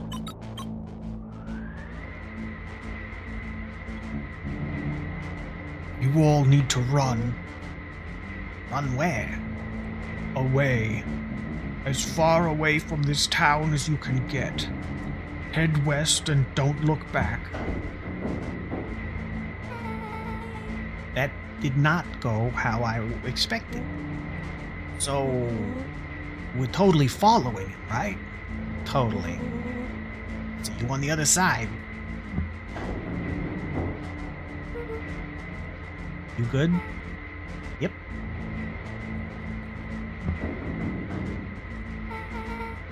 I love this town. Chapter We've 8. entered the suck hole. The cold, hard truth. Beck leapt up, allowing the suction to yank her into the dark. Dimness eclipsed around her like the shutter of a camera as she seemed to cover great distance in mere moments. Her only points of reference were glints of upcoming turns, which approached with frightening speed, only to carry her gracefully along. She heard the tinny, distant echoes of Rollo's glee. Once she stopped fighting against it, the ride was impossibly smooth. Then, all of a sudden, as if minutes had passed in an instant, light blazed into view. A burst of wintry air snuffed across her face, and she was flung out into the cold. Ah, the weird manhole.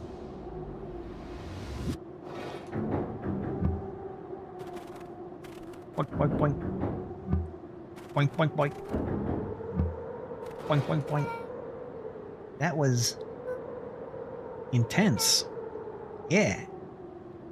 I think I might have parted with some fluids in there. Any idea where we are? Somewhere cold.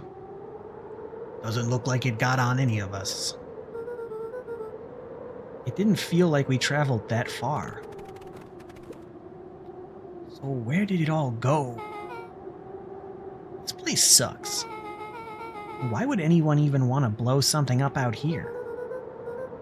Only one way to find out, I suppose. We've got to catch up to Nuncreed. I think he went this way.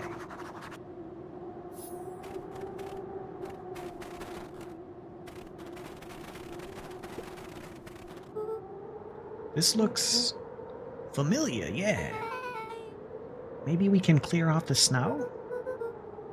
No time, Nuncreed's getting away. Can I do it anyway? No.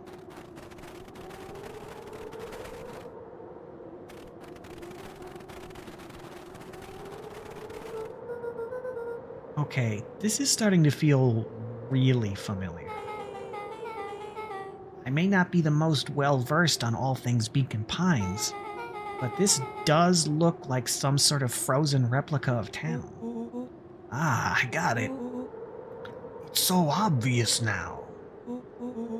Mr. Nuncreed is an alien. Frollo, stick with me here.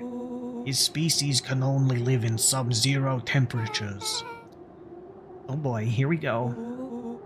The source is their base camp dimension, so naturally they keep it cold. We found it by traveling through those metallic wormholes back there. The final objective, kill us all and shapeshift into a Beacon Pine citizen of their choosing. You never really had me, but you very much lost me there. You get used to it. We should keep moving.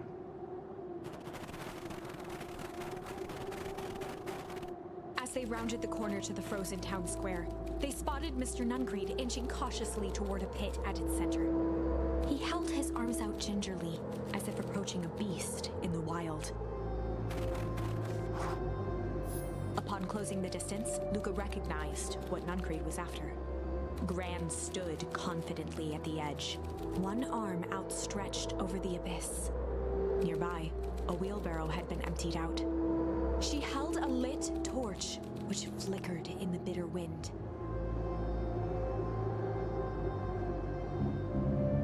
Juniper, I don't know what you think you're doing, but I assure you this is not going to solve anything. If you drop that, you've doomed this whole town. Oh, it wasn't me who doomed this town. I've been watching you, Joseph. I know what you've done. You and your co-conspirators. Gran? What's happening? Luca, you and your friends need to leave right this moment. Mr. Nuncreed turned back toward the kids, desperation in his eyes. Listen to your grandma, Luca. This is between me and Juniper. Back held steadfast in awe. Luca approached closer. Mr. Nuncreed spun back toward Gran, his voice growing louder. You've got it all wrong, Juniper. Just hand over that torch. You don't understand what you're doing. How could I possibly trust you to do the right thing? Walt told me everything. He trusted you, and you betrayed that trust. Luca, did you know that this man's entire life is a lie? If it weren't for him, your father might still be alive. Mr. Nuncreed winced with anguish. His voice hardened. That's not true. They both now yelled, not to each other, but at fate itself, making their peace with long-held burdens. The wind howled with encouragement. Walt was like a brother to me. We just had different ideas about how to affect change. Very convenient that your way just happened to line your pockets. Now that's not They fair. menaced at each other, both catching their breath. The moment balanced on a knife's edge. Amid a blur of emotions and memories, Luca's mind flooded with questions. The wind calmed, as if to give him the stage.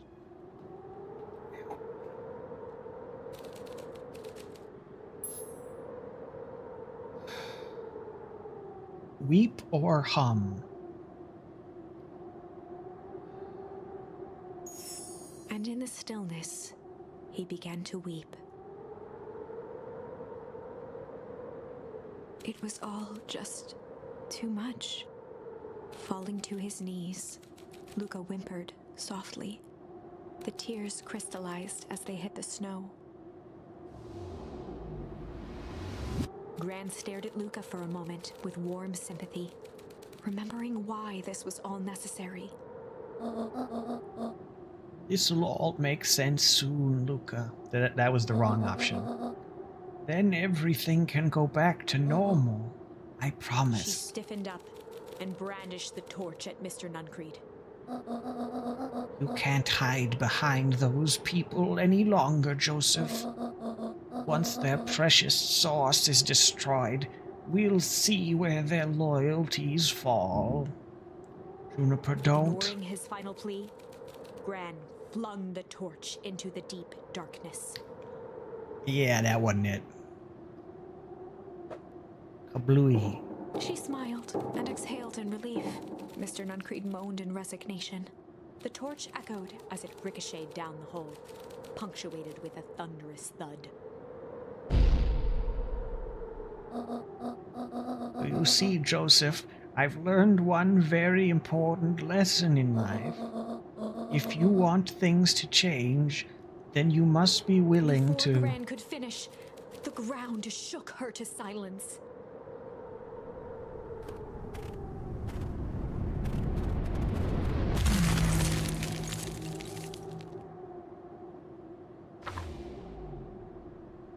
Gran only had time to spin around and run to Luca. Her attempt to shield him, an honorable but trifling act. Unflinching love, pitted against an unthinking horror. There was no contest.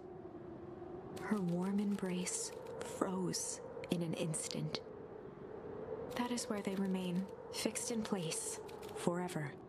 And so, our story ends on this melancholy scene. In a town brought low by its secrets, sits the frozen statues of a misguided band of meddlers. The end. Well, that was dire.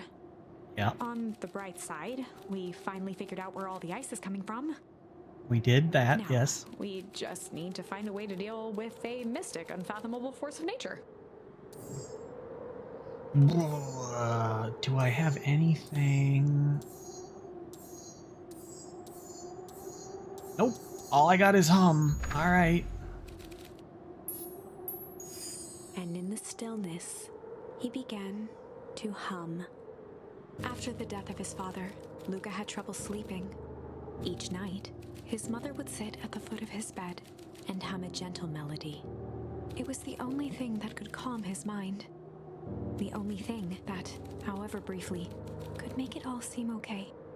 That melody pervaded every memory Luca had of his mother. Shivering in the raw snow, he began to hum it out loud.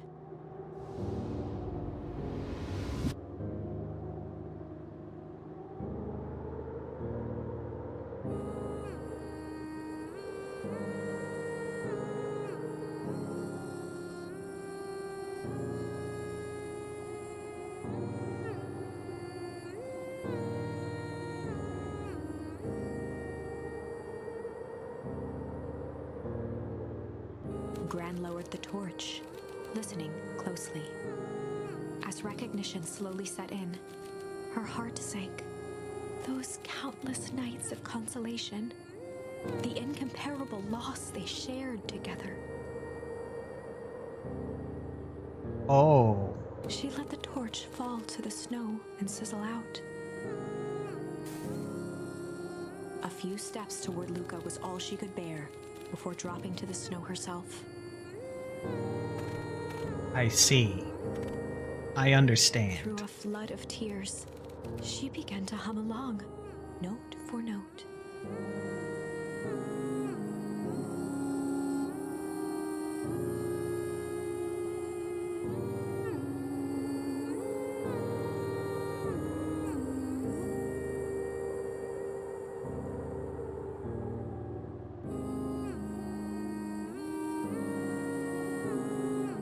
So is this a disguise, or did she encounter that same goo? Luca lifted his head in astonishment. The last time he heard that melody was the last night he saw his mother. How do you know? I'm so sorry, my little buckaroo. Buckaroo?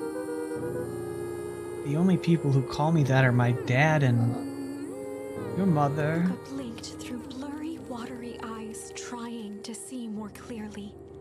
He could just make out the impression of a familiar face. He peered across the snowscape at the woman on her knees.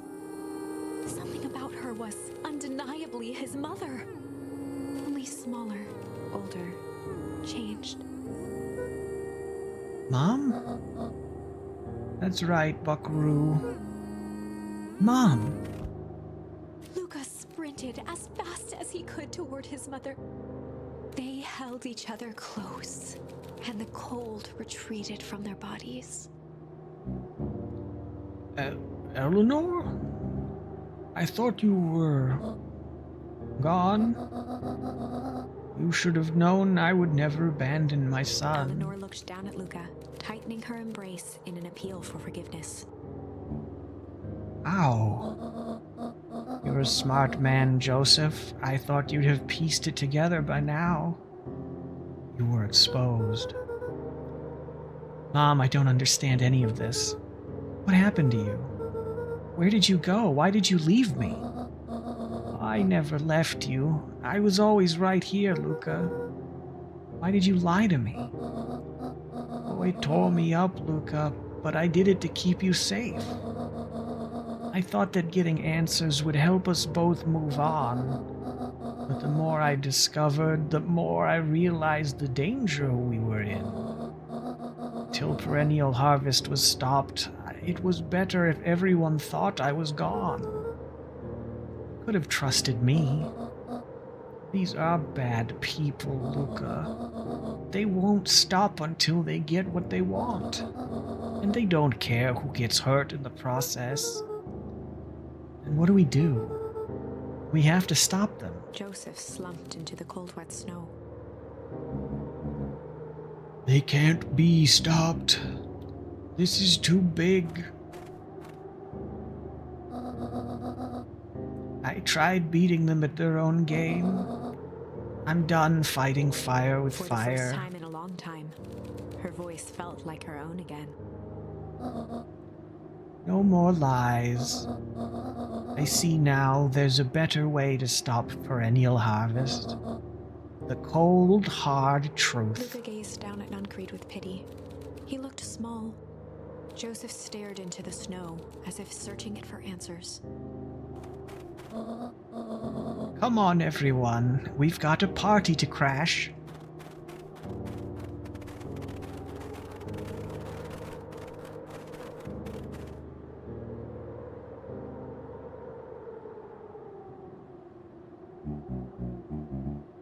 You don't understand. He always wins. Chapter 9. The Devil You Know. 7 months ago. Oh, we go back in Eleanor time. Van Horn crept down the maze of sterile hallways under perennial harvest. She stopped in front of the large steel door marked Deep Engineering. No turning back now. She raised a trembling hand.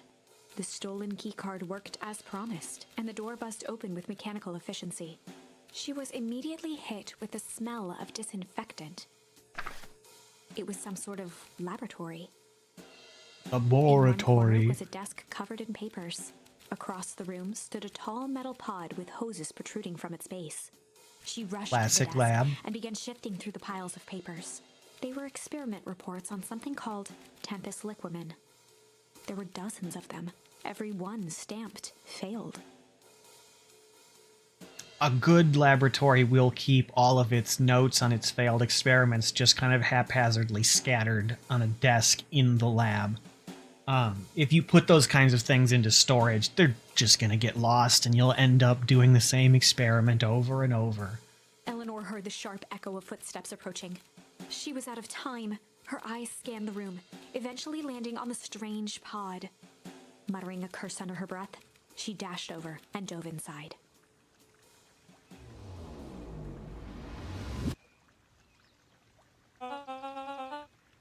And that is what change is all about.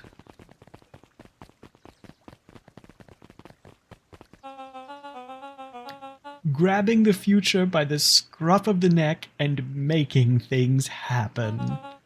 Change is a choice.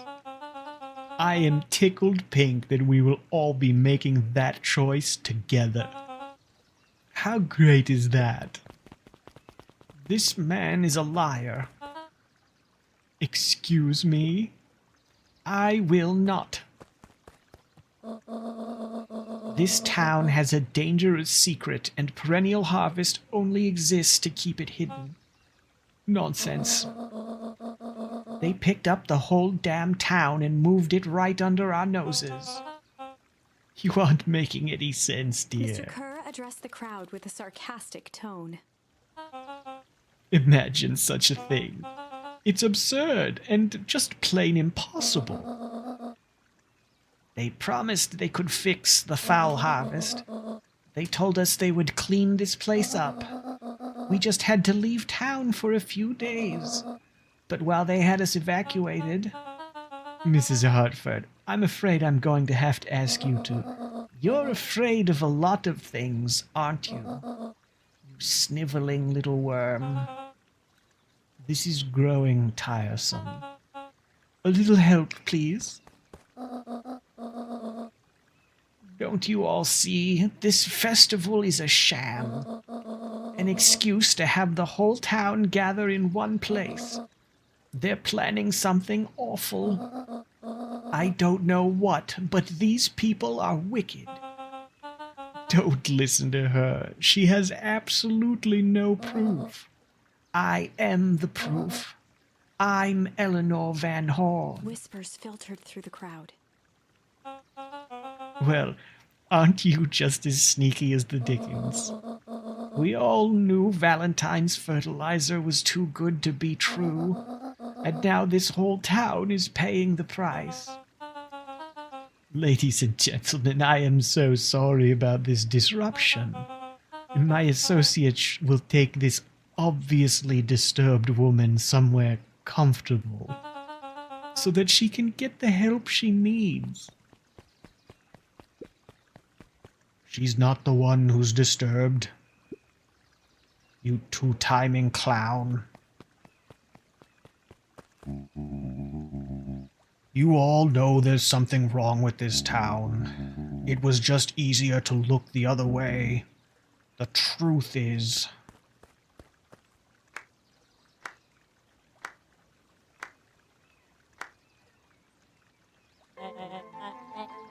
That's quite enough, Mr. Nuncreed. Torment dragged on Joseph Nuncreed's face.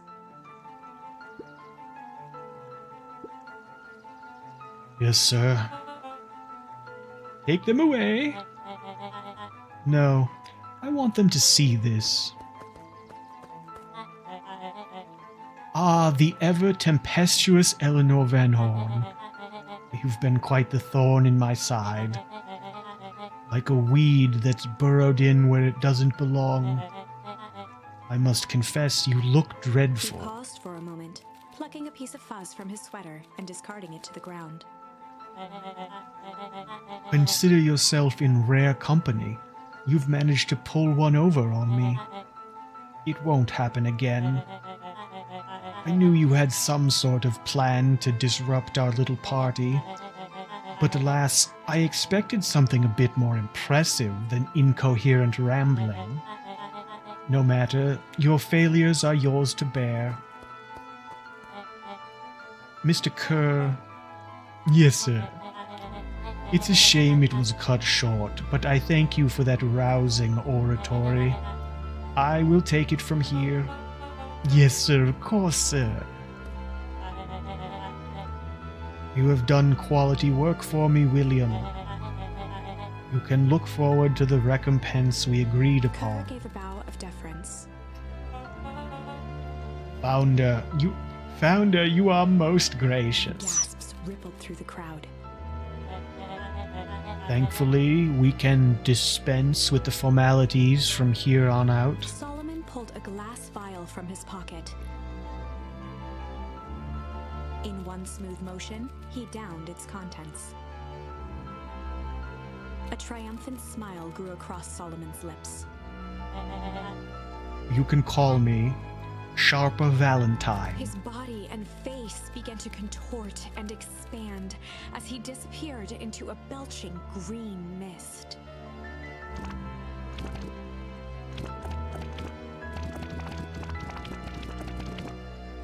A hushed horror gripped the crowd. This is a story about change. What? No. Ah, so you didn't see that? You didn't see that coming? Good. Sharper examined his new hands. Well, this is quite the improvement. Everything looks so much smaller now. Eleanor was right about one thing. This festival was a ruse. I wanted you all to witness my glorious return with your own eyes. Why does everyone look so downtrodden? This is a celebration, people. Maybe it would help if we set the mood.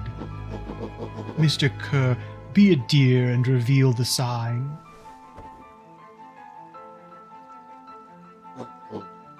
Ha! Wonderful! Sharper choked out a crude squawk of a laugh.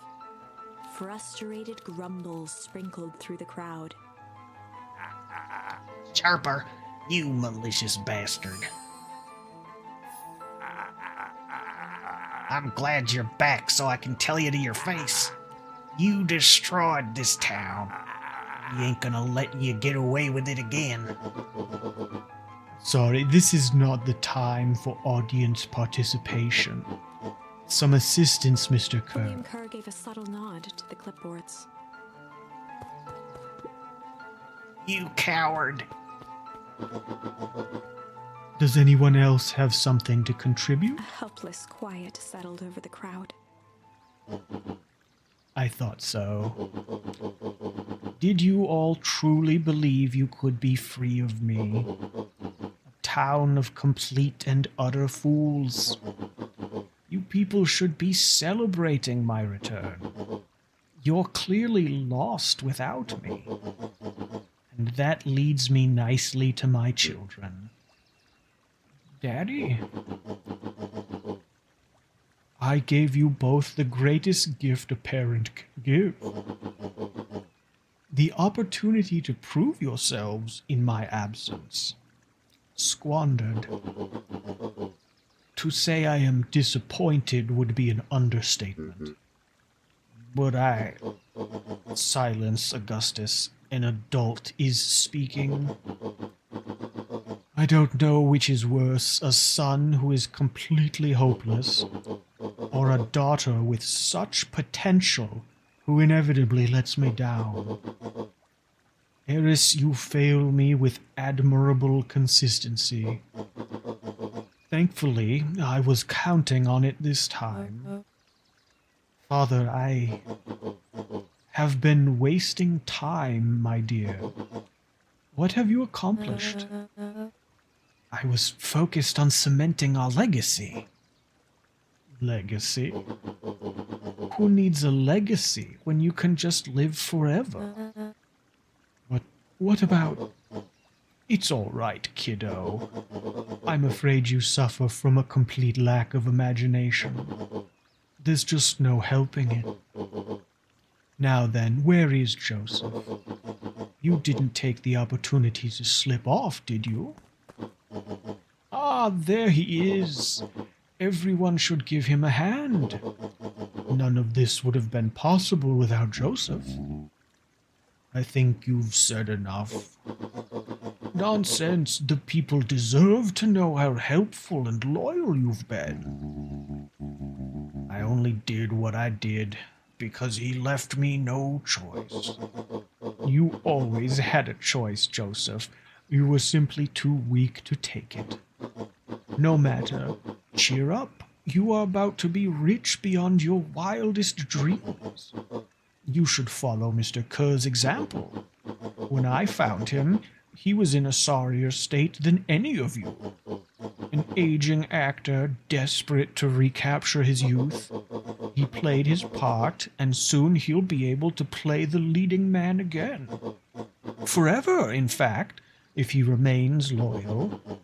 That goes for all of you. Well, those who haven't already frittered away my goodwill. Beacon Pines is mine again, and I am willing to share its spoils in exchange for absolute loyalty. Are you saying William Kerr was never in charge of Perennial Harvest? You think that puffed up blatherskite could have accomplished all of this? Dawn, I suppose it's time for your big exclusive. Sharper addressed the crowd with indignant pride. He'd planned this moment for so long that now, at the deed's fruition, it almost felt frivolous. You see, I needed a figurehead to hold things down while I orchestrated my return. Someone to misdirect, lie, and bilk this town for a spell. So I invented William Kerr. Take your bow, you've earned Mr. it. Kerr flourished a preposterously elaborate bow.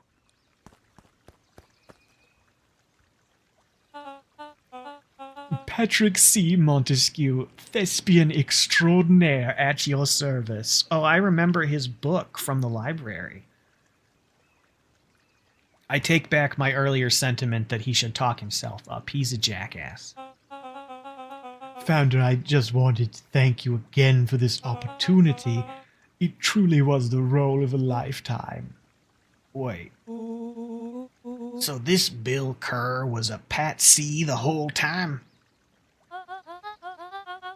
Now that your secret is out in the open, what's to stop this town from rising up against you? Oh, that's the that's the delicious part. Fear. Thanks to our clipboards, I know what each and every person in this town fears most. And I will make those fears manifest for anyone who steps out of line. The choice is simple. I'm not afraid of you. Ha, the young hero. I've kept a keen eye on you, boy. You and your friends made a habit of disrupting my plans. What a pity. If things would have gone a bit differently, you might have had your moment of triumph. But that's fate for you. You can't do this. Oh, but I can. I have won. Never underestimate what a great man can do given time. And now time is my plaything. Perhaps the most expensive thing I've ever bought. But well worth it. Ha. Sharper coughed up one final laugh and cracked his knuckles. Enough chit-chat. Let's get to work, shall we? And so, Sharper set about remaking the town in his own image. The fertilizer factory soon reopened for business. Sales rose steadily as more and more farmers across the countryside began to swear by its miraculous properties. Beacon Pines became famous, a secretive town that, for the right price, shared its gifts with all. Gifts that became more and more necessary in a world where winters grew longer and longer. The end. This is wrong, but things are becoming clearer now. You can feel it, right? We can't let Sharper win. He might just be the key to this whole thing. All I have to do is go back to an earlier point and kill Solomon when he's a tiny child. Let's see. Weak and pathetic.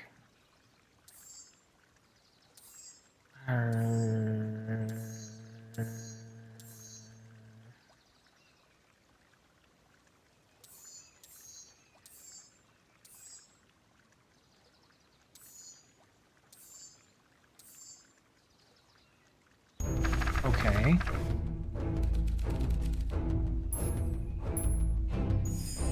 There was a malice lurking behind those eyes, like a trap ready to spring. Luca felt the weight of Nuncrete's hand on his shoulder. Something wasn't right. He didn't know why, but something was telling Luca to get out of there. I just want this all to be over. Of course, I'm sure it will all work out soon enough. I should get going.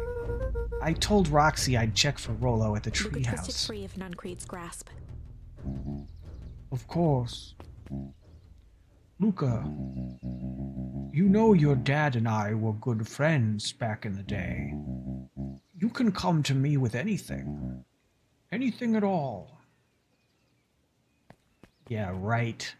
Turbo nerd. Get frickin' wrecked.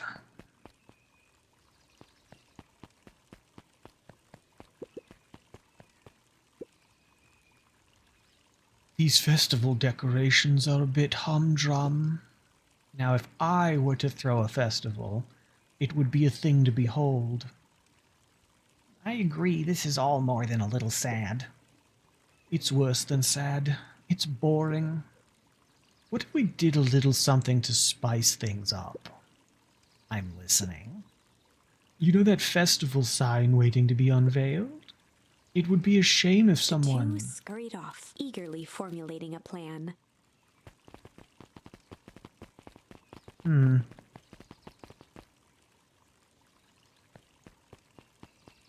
Strange.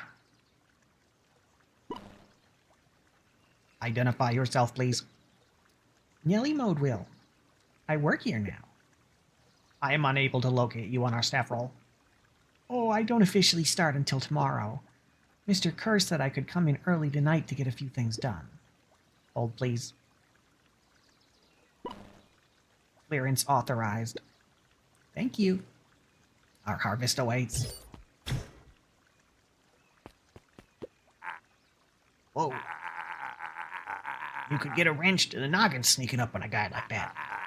Don't scare a man while he's junking, Sonny. Evening, Jeff. Isn't it kind of late to be junking? I might as well ask the same thing of you. Find anything good? Ever since Perennial Harvest moved in, even the junk is trash. You can learn a lot about a person by looking at what they throw away. With this bunch, it's all shredded paper and coffee cups. Well, I'd better get going. I didn't see nothing if you didn't see nothing. See what? Exactly.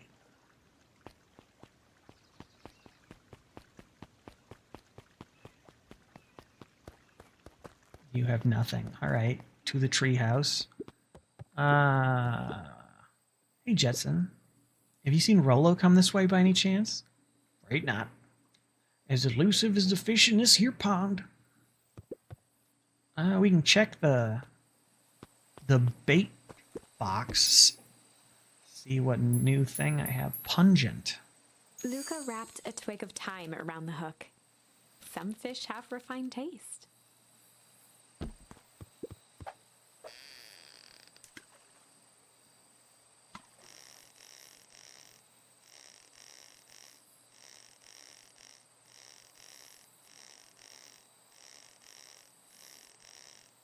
Gotta fish up a big one. Property of Sharper Valentine. Figures. If he had his way, property of Sharper Valentine would be written on everything in this town. Should we give it back to him? He may not even want it back. The man's got a contentious relationship with time. We'll keep it here in case he ever wants to pick it up.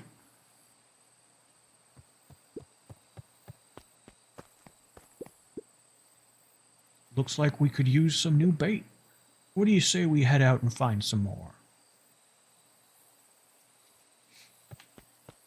Yeah.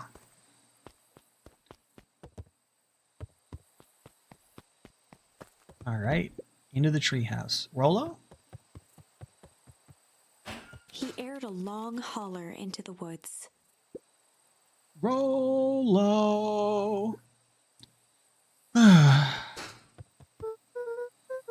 Rolo, wherever you are, I hope you're okay. Luca felt his eyes getting heavy and plopped into the beanbag. He conceded to its lumpy embrace.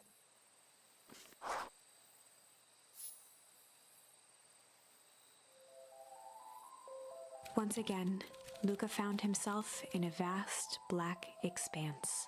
This time, Okay. he knew exactly where to go. He took a single confident step forward. The world flickered and pulsed.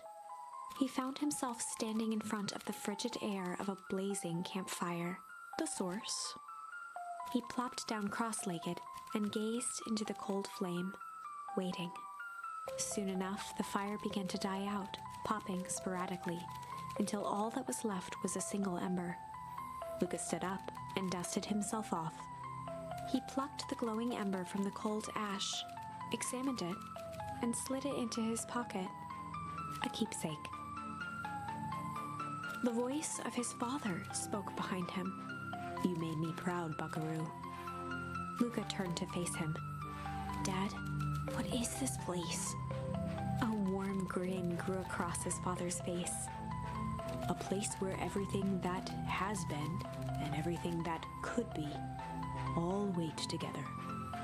Luca found himself staring at his father's face, trying as hard as he could to memorize every single detail. Wait? For what? Another voice spoke out as Luca's doppelganger stepped forward. "That's up to you." Without knowing why, Luca began to weep. Is any of this real? Are you real?" Luca's father bent down to smudge away a tear. "Of course.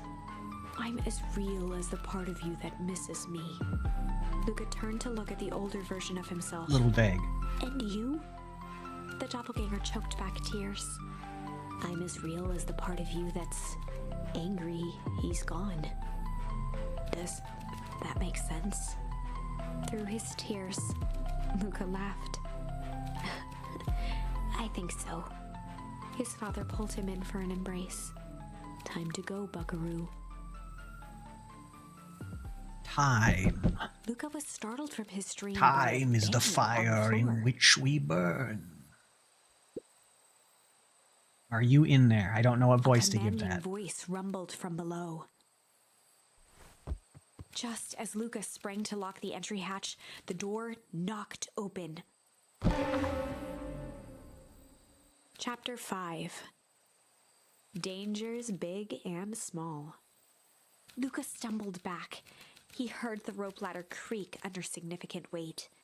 Keeping his eyes fixed on the hatch, he inched backward to the balcony. As his hand grasped the door handle, Luca froze. A large figure clumsily wriggled up through the hole.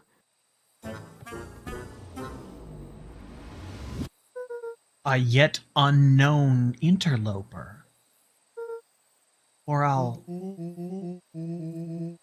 Sheesh, I know it's dark and all, but I figured you'd recognize me.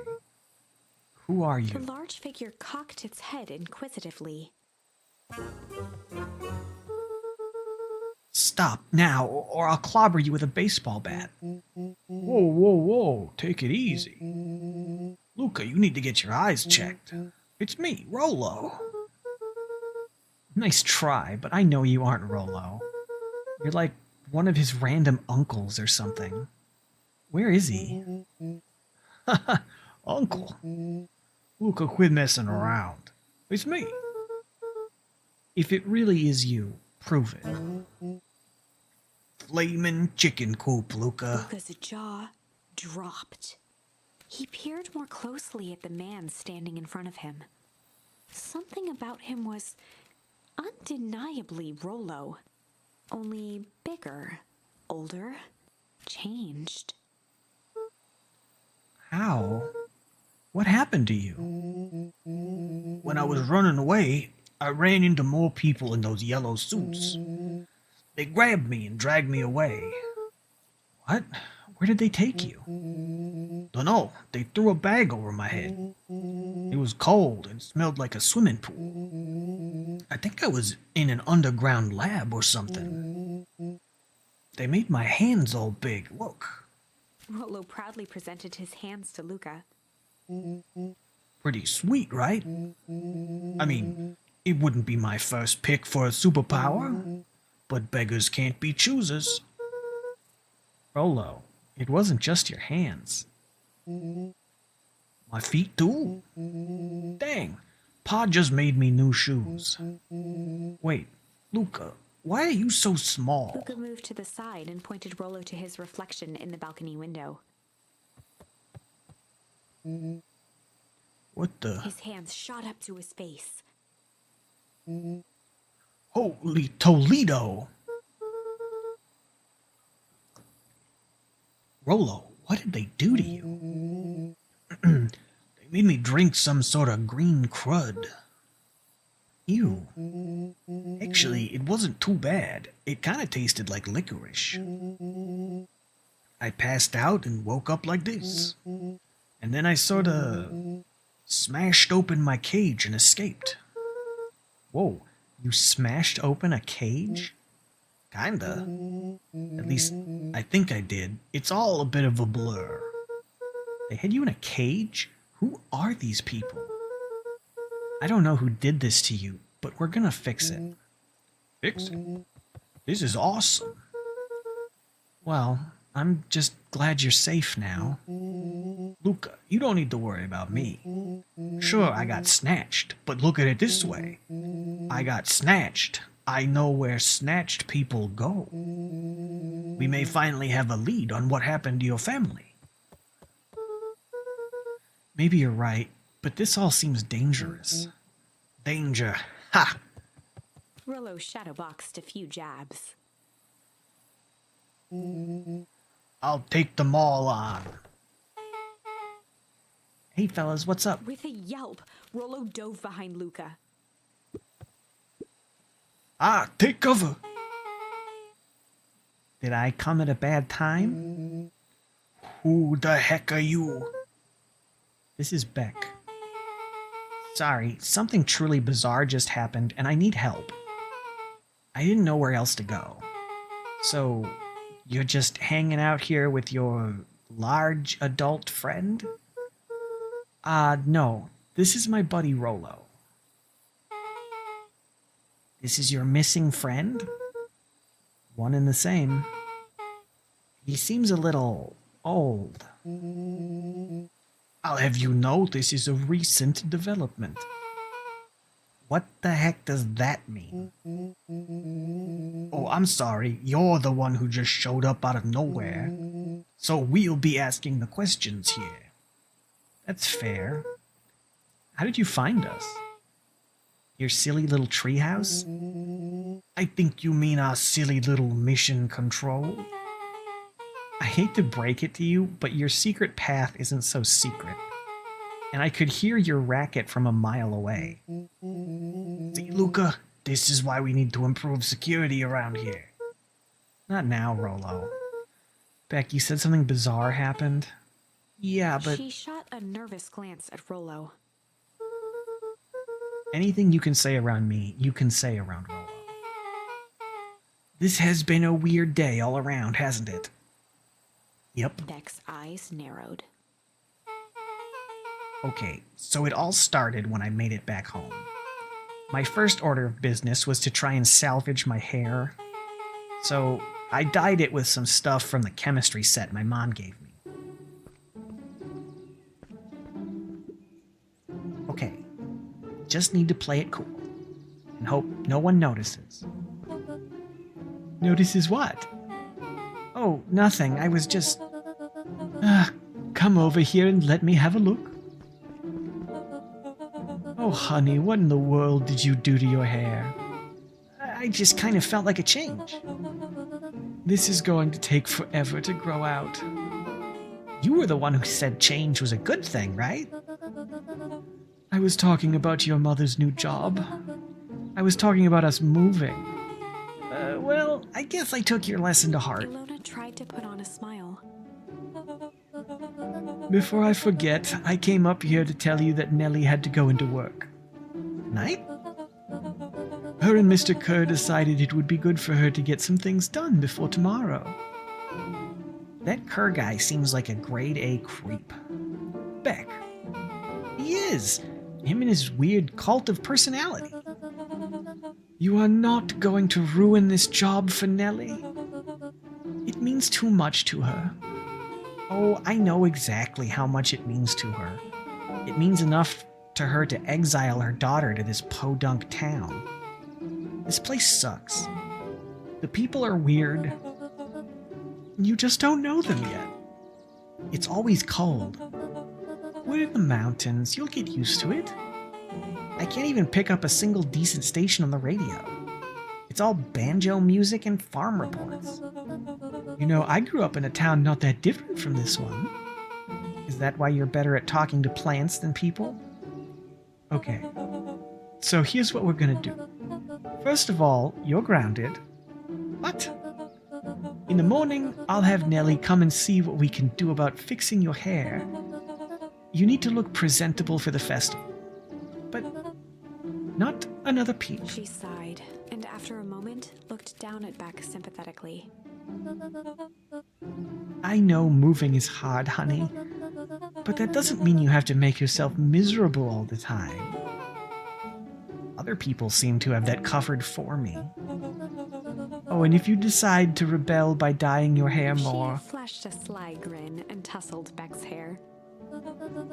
I'll just shave it off for you.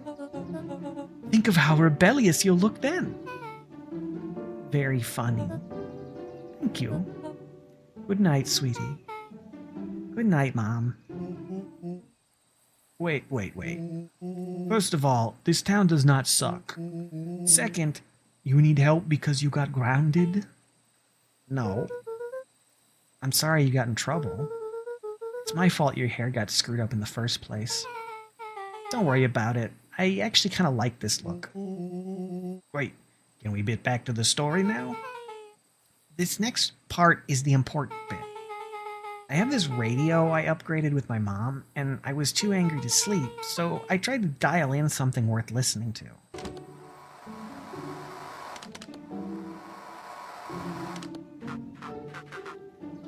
Mr. Kerr, are you there? Mr. Kerr? Yes, I'm busy. What is it? Apologies, I have the founder on the line. Patch him through immediately.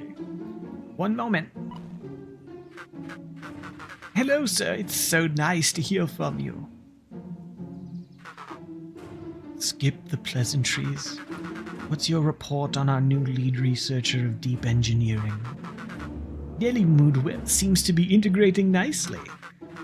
At this very moment, she's working to help us meet our deadline. She offered to work overtime before I even had the chance to suggest it. Excellent.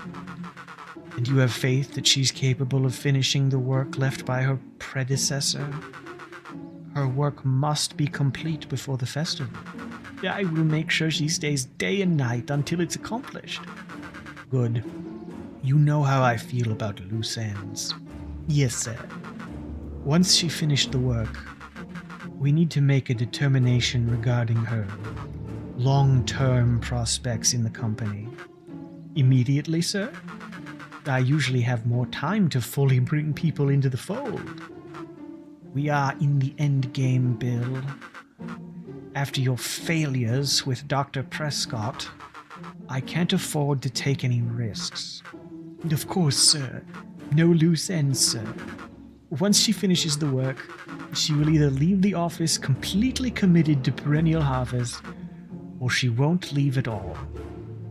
Perfect. So if I might suggest, maybe we should delay just for a bit. Oh, it's just, we seem to be rushing to hit this festival deadline, and rushing into things has caused some issues in the past. I see. Please understand that I just want what's best for you. I'm eternally grateful for all that you've done for me. Bill, I'll make this very clear for you. I brought you in to make things run smoothly, not to have opinions. Of course, sir. Chin up, Bill. You're only a few days away from having everything you ever dreamed of. Yes, sir. Thank you, sir. Whoa. Yeah. Just so we're clear, when they said loose ends, they were talking about murder, right? Like actually killing someone? Capital murder? Luca gave Rollo a quick elbow to the ribs. Who is this founder? I was hoping you guys would know. As far as we know, Kerr is the top banana at Perennial Harvest.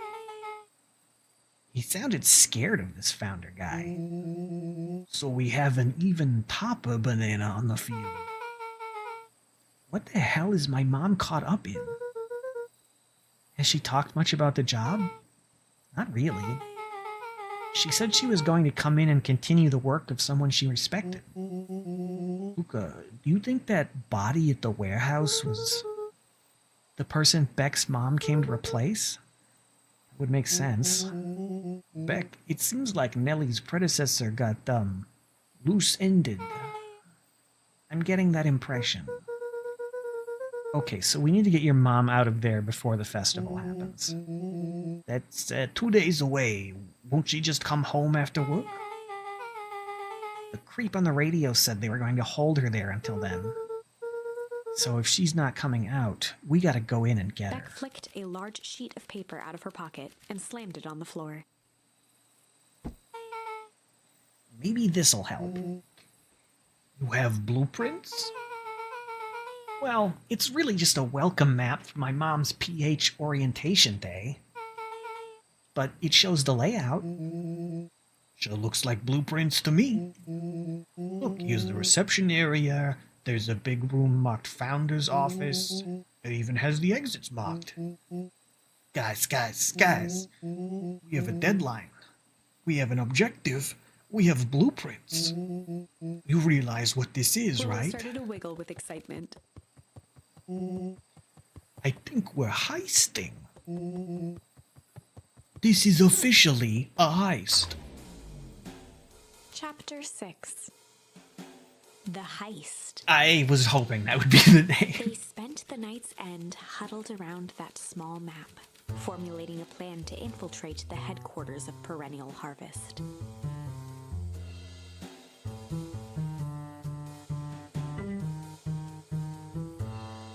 1 second.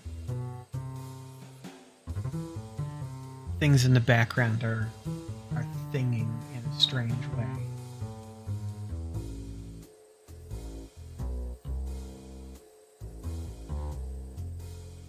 Okay, It would it's be fine. no small feat. A modern facility equipped with all manner of technology. Not to mention the swarm of clipboards that would most certainly be scattered throughout. By the time the sun began to peek through the car window used as a makeshift balcony door, all were in agreement. This could just work. The final day before the festival would be used to prepare. They'd need to pool every resource at their disposal, pull every favor with a thread. Even enlist some unsavory characters around town with important tasks only they were suited for. We gotta get Iggy in on this. Luckily, there was enough ill will and mistrust toward Perennial Harvest that alliances could be found at a bargain.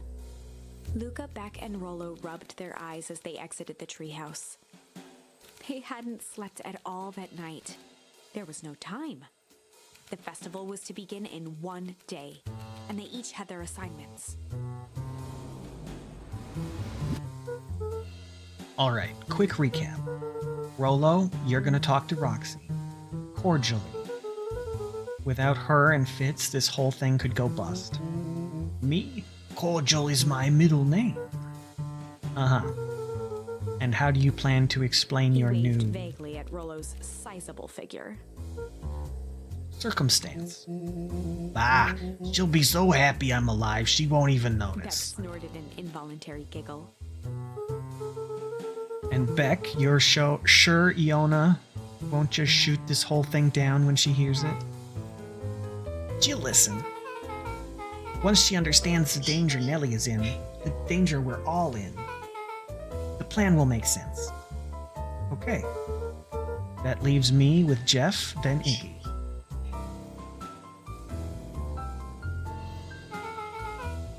How are you going to persuade them? I'll think of Looked something. at each other with sleepy confidence and nodded. Well, Godspeed.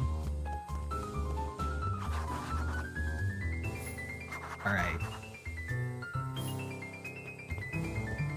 I'm on it. I'm enlisting help. First, I gotta find them.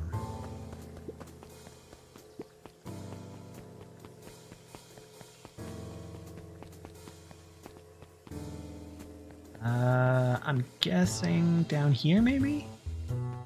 No. Do you have anything to say? Nope.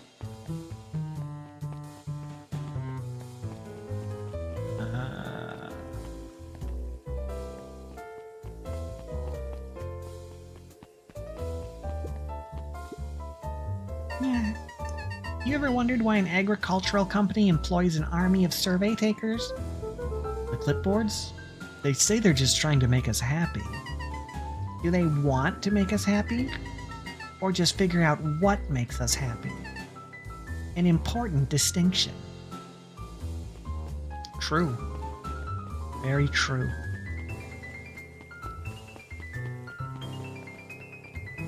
Jeff? Hey, Jeff. What can I do you for? Well, I know how much you hate perennial harvest. Hate's a strong word. Oh, sorry, I mean, I didn't say it was the wrong word. Gotcha. So, we're gonna break into their headquarters, and I thought you might be able to help. Jeff wheezed out a long snicker. You see, I knew you kids were alright. Great, so you'll help? The joy in Jeff's face drained instantly. Not a chance. But give me one good reason I should risk my hide aiding and abetting you rascals. Looking into the sullen eyes of his would-be accomplice, Luca blurted out the first word that came to mind. Junk. Junk. Yeah, what of it? Sonny, I've got more junk than a king has copper. Ain't interested. Luca wasn't ready to. He shouted out again. Hey, how about fight? Fight. I've done enough fighting for one lifetime, and more than my share of losing. Time's come to hang up the gloves. Is it shit? Shit. Yeah, it's all shit. Still ain't helping. Ain't that some shit? Hide? Jeff's brow perked up. What'd you say? Go ahead and hide then. Sensing some traction, Luca carried on with vigor. Ah, I had to mock him.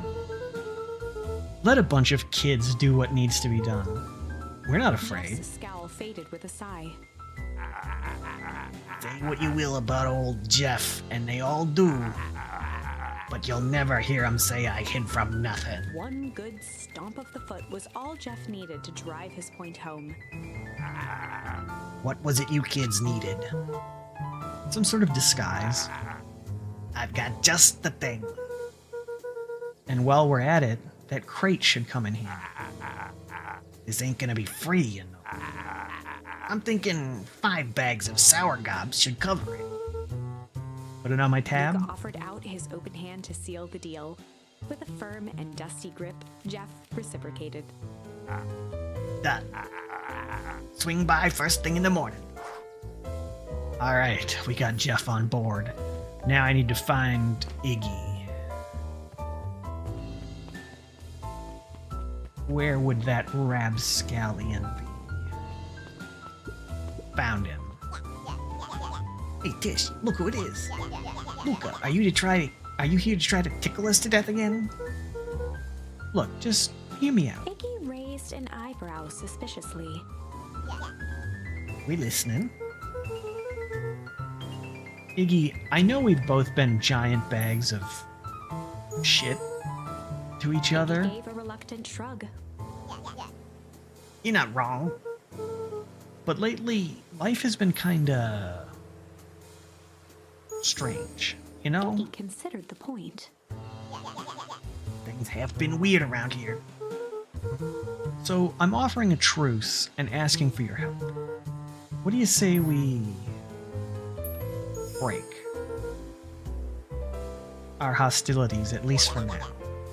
We do like breaking things. Even if a truce means less breaking things. What if I told you there was a way to have a truce and break stuff? Go on. I need you to cause a distraction so I can sneak into Perennial Harvest HQ. A wild-eyed grin spread across Iggy's face. My, Luca Van Horn, I'm impressed. And after this is all done, maybe you and Tish can come hang out at the treehouse sometime. Iggy glanced over to Tish, who nodded in agreement. Fine. But not because we want to see your crappy treehouse. We just like to cause With a chaos. quick nod, Luca was off.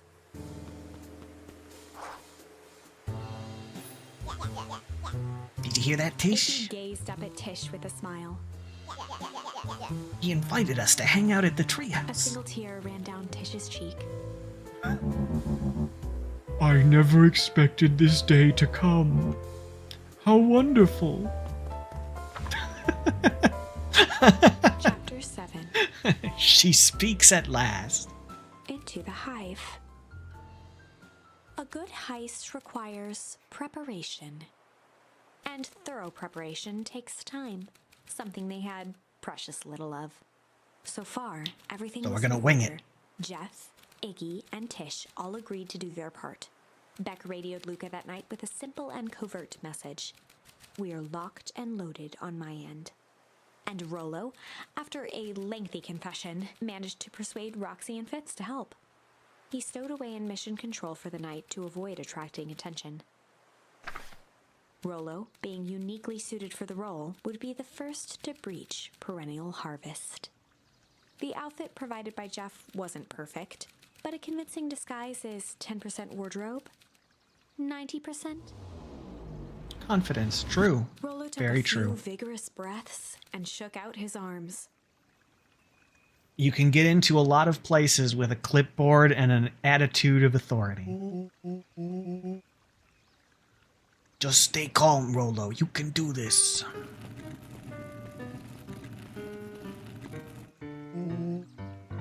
Got your delivery here. A delivery? I don't have anything in my notes about a delivery. One moment.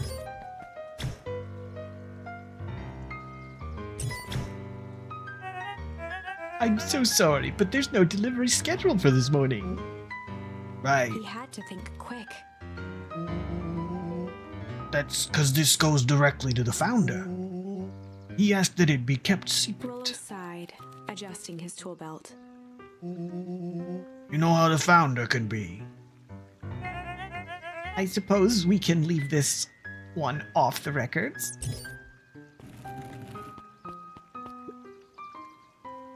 I harvest the weights and With a such. stroke of his mustache, Rollo proceeded into the Perennial Harvest headquarters. Our harvest awaits.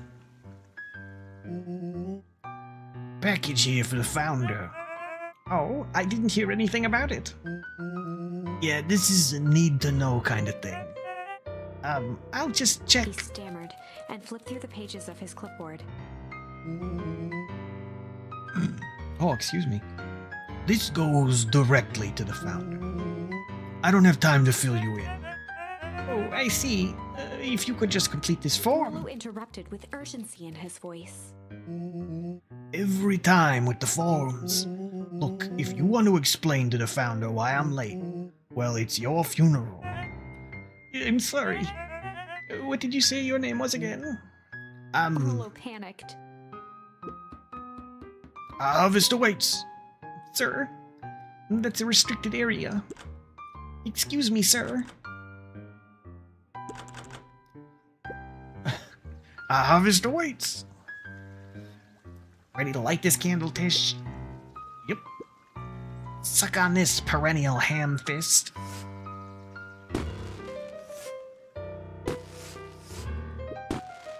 What was that? The distraction was enough for Rollo to regain his confidence. Just open the damn door.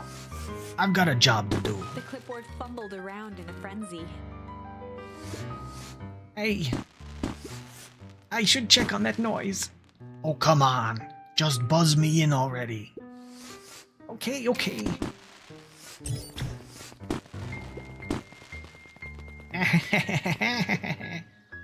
Phew. That was close. Our harvest awaits. Hey, I figure when in doubt, stick with the classics. Well, that was a close one. But you pulled it off. Nice work, Rollo. All right, everyone knows what to do? Yep, deep engineering is to the north. I'll go with Beck, in case she needs some muscle. I'll head east to the founder's office. You two be safe. Locate the founder's office. Well, if that was west, this must be east, I guess. Nope, that's the reception. I don't understand how compasses work. That's odd. There's not even any cups for the water. Oh, the clipboards osmose the water directly out of the tank. Oh boy, now I'm wandering. Oh no. A hallway to nowhere? What's going on here? I have a theory.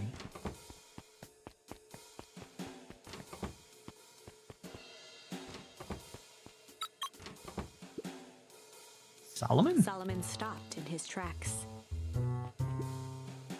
Luca, what are you doing here? It's a long story. Are you okay? A veneer of confusion flashed across Solomon's face. His words rushed out dramatically. No, I am most certainly not okay. Some strange people grabbed me and... Were they in hazmat suits? Yes, how did you know? They brought me here and locked me up, and when they were distracted, I ran. Dang, okay. You should stick with me. We've got a plan. Solomon's facade briefly faltered. We? Yeah, Rollo and Beck are headed to deep engineering. Thank heavens you found me. We've got to get out of here. We can't leave just yet. But they'll catch us again. I've got to do something first. When you were running, did you happen to see a door marked Founder? Founder? Why are you looking for him? I'm not. I just need to get into that office. Now that you mention it, I do think I saw a door that said Founder. It was just down this I way. happened to notice a plaque above the door. Office of the Founder. Knocking comes with consequences. Oh, here it is. So it is. It's pretty lucky that I ran into you, or else I might have missed it. Truly fortunate. Luca tried the handle. Locked. Solomon leaned forward to examine the mechanism. Regrettably, it seems to be some sort of electric lock. I don't see how we could possibly defeat a lock like Luca that. smiled and looked at his watch. Let's just wait a minute.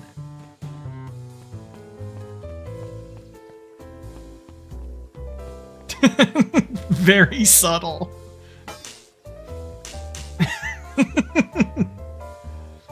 I don't know what sort of funny business you're up to, but I like it. She mimed a quick hat tip and ambled off with a whistle.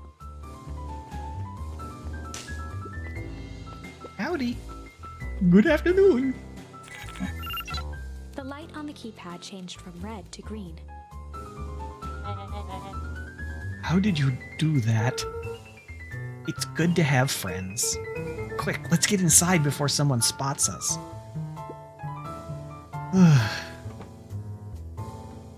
Luca switched on his walkie-talkie.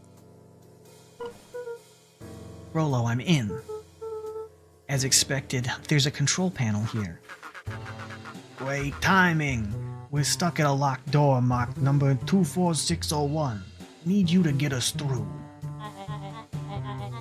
What if someone catches us? We should get out of here. I'm not leaving my friends, Solomon. On the computer screen, a green cursor blinked in a password field. Surely you don't have a way to get around the password. Luca pecked out his best guess. Underground secrets. The screen blinked to life. Columns of green numbers glowed on a black background. He needs a better password. How did you just guess that? Oh, it's this absurd password Rollo heard when he was down here before. It's funny how someone arrogant enough to call themselves the founder uses such a basic password.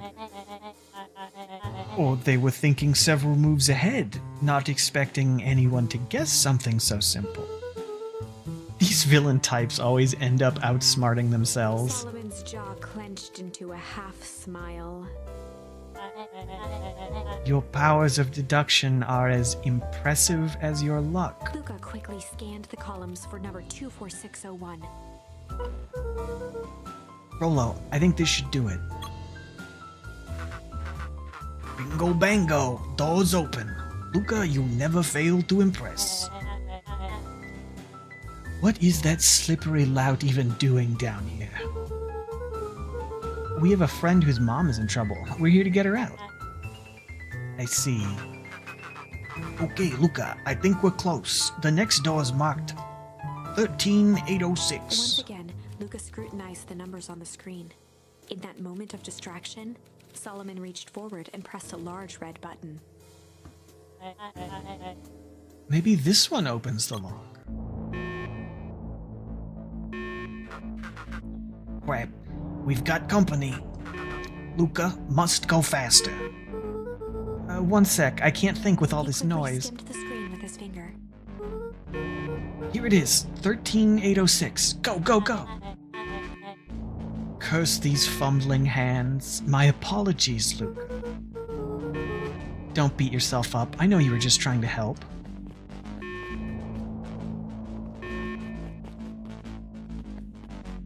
I feel fairly strongly that you could just beat the shit out of these clipboards. No water cups. Rolo.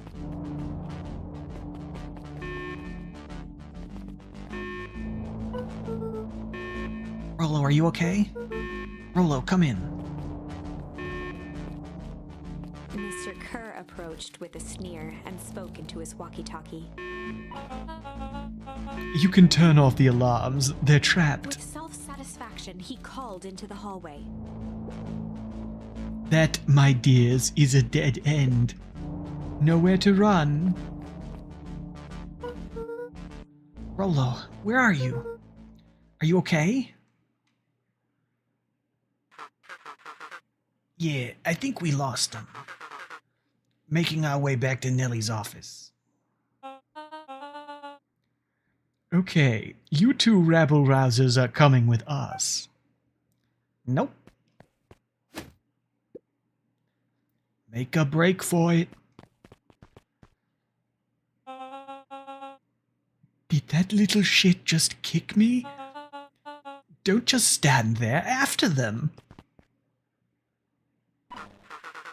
Okay, I think that worked. Roxy and Fritz have him on a wild goose chase. I am having trouble following what just happened. Like I said, it's good to have friends. Rolo, how long do you think Roxy can distract them? How long can Roxy keep someone so pissed off they can't see straight? Let's just say we've got time. Entering Nellie's office now.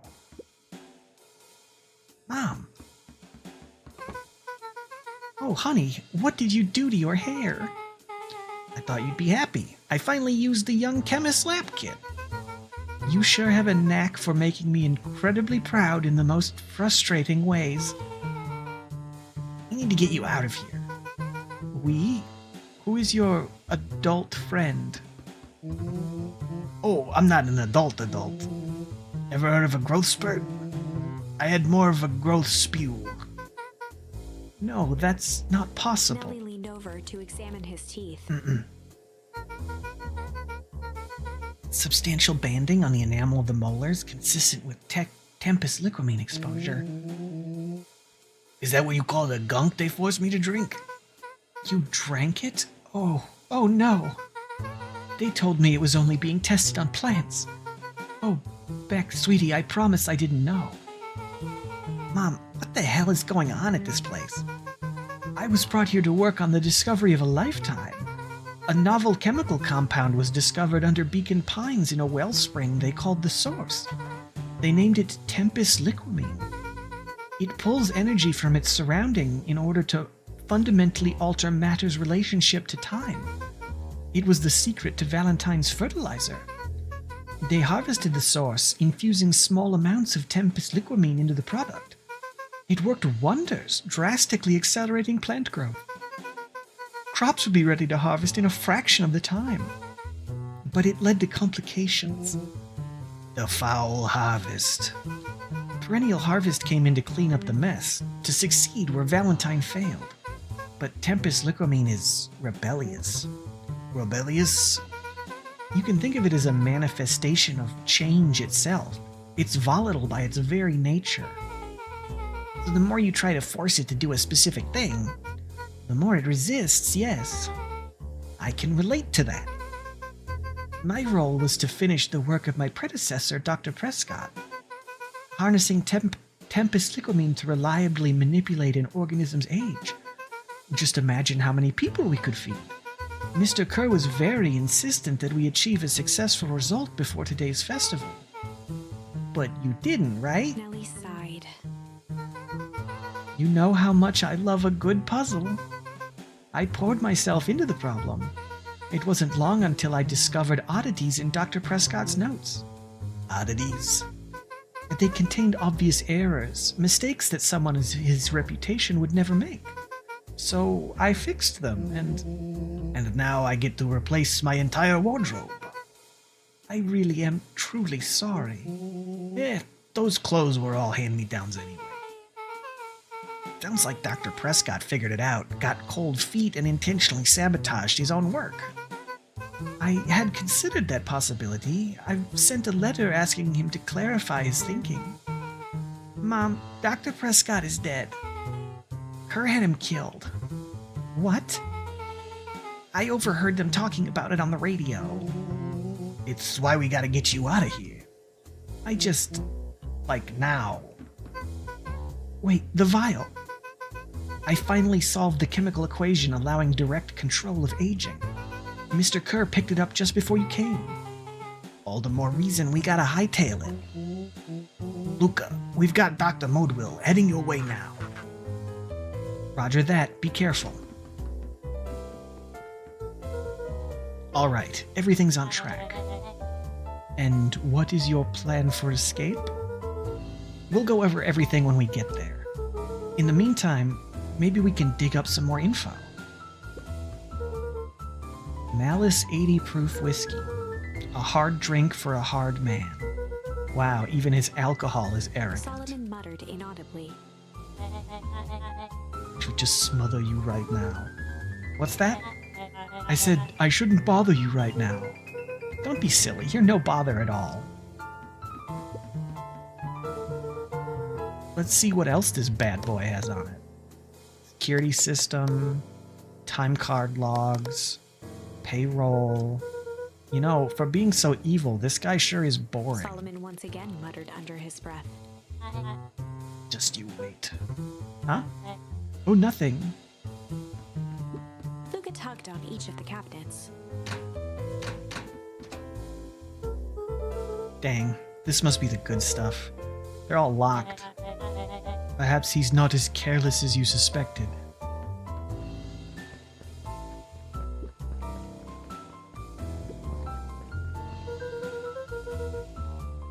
It looks like the founder was helping Kerr plan the festival. Why would such a secretive leader be obsessed with a party? Only time will tell. Luca held his hand up to the ashtray. Still warm. He must have been in here recently.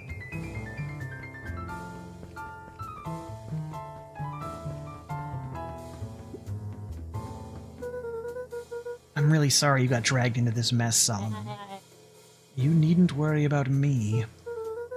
Well, I feel bad either way. We're gonna get you out of this, I With a promise. subtle, quivering lip, a smile crawled across Solomon's face. They heard the trampling of frantic footsteps from the hallway.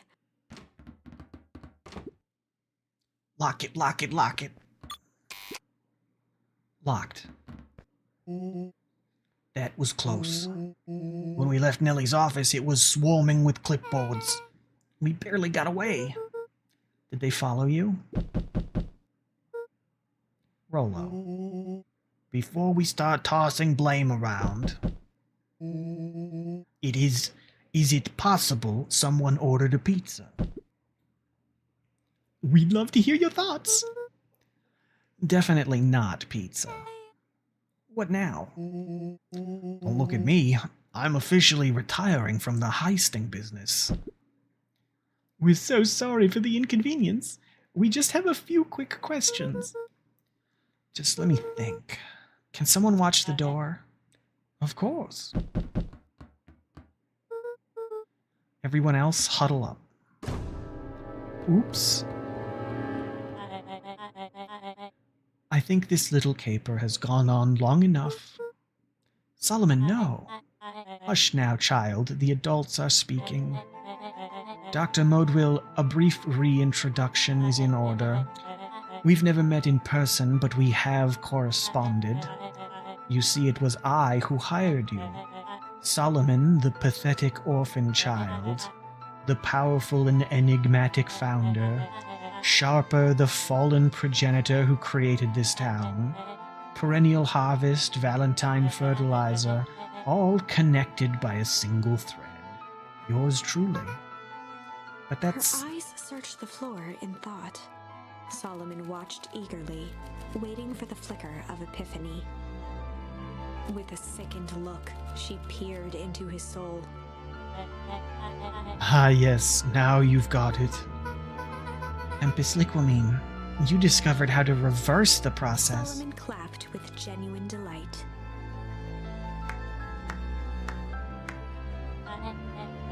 Very good, Dr. Modwill, very good. Though the discovery wasn't intentional. Solomon glanced down, examining his youthful form. And the effects went a little far from my tastes. That's why you needed me to finish Dr. Prescott's work, which you did admirably. Mr. Kerr the Vial, Kerr please. presented it with a theatrical twirl of the hand. May I present to you the eighth Before wonder he of could the... finish, Rollo snatched the vial from Kerr's palm.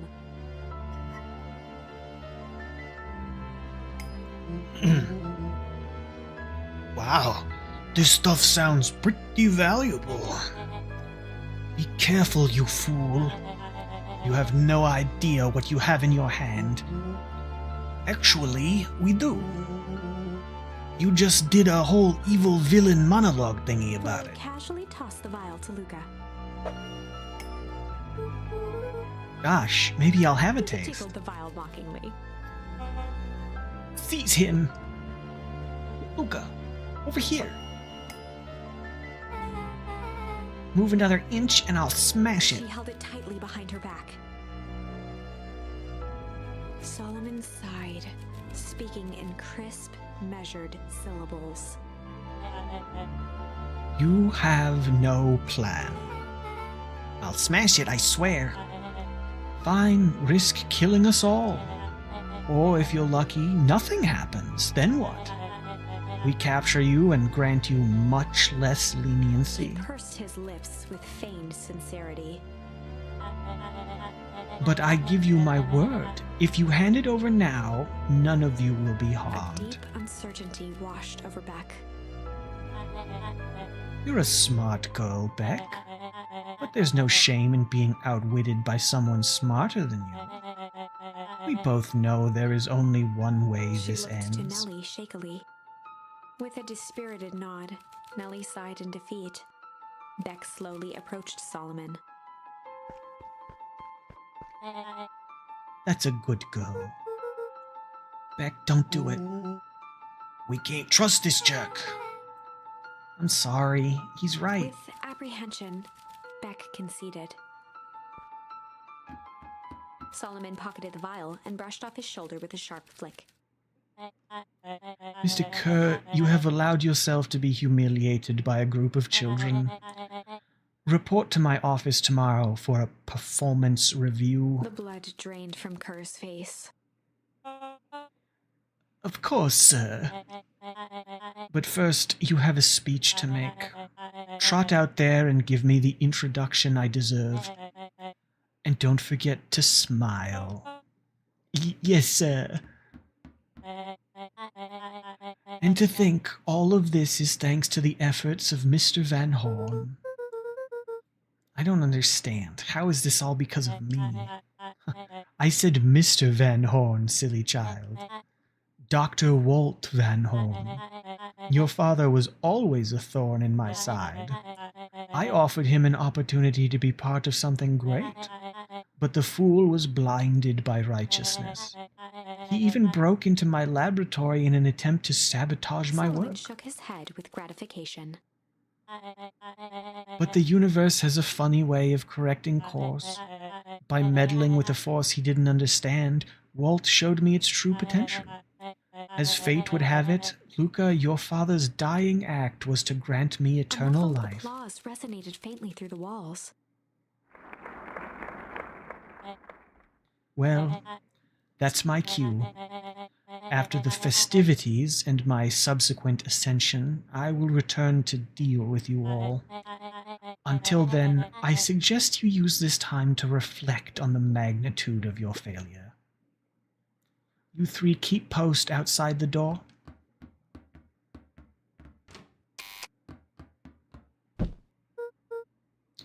Well, crap. I can't believe Beck sold us out like that. I'm not sure she had any other choice. So what now? What's the plan? I don't have one.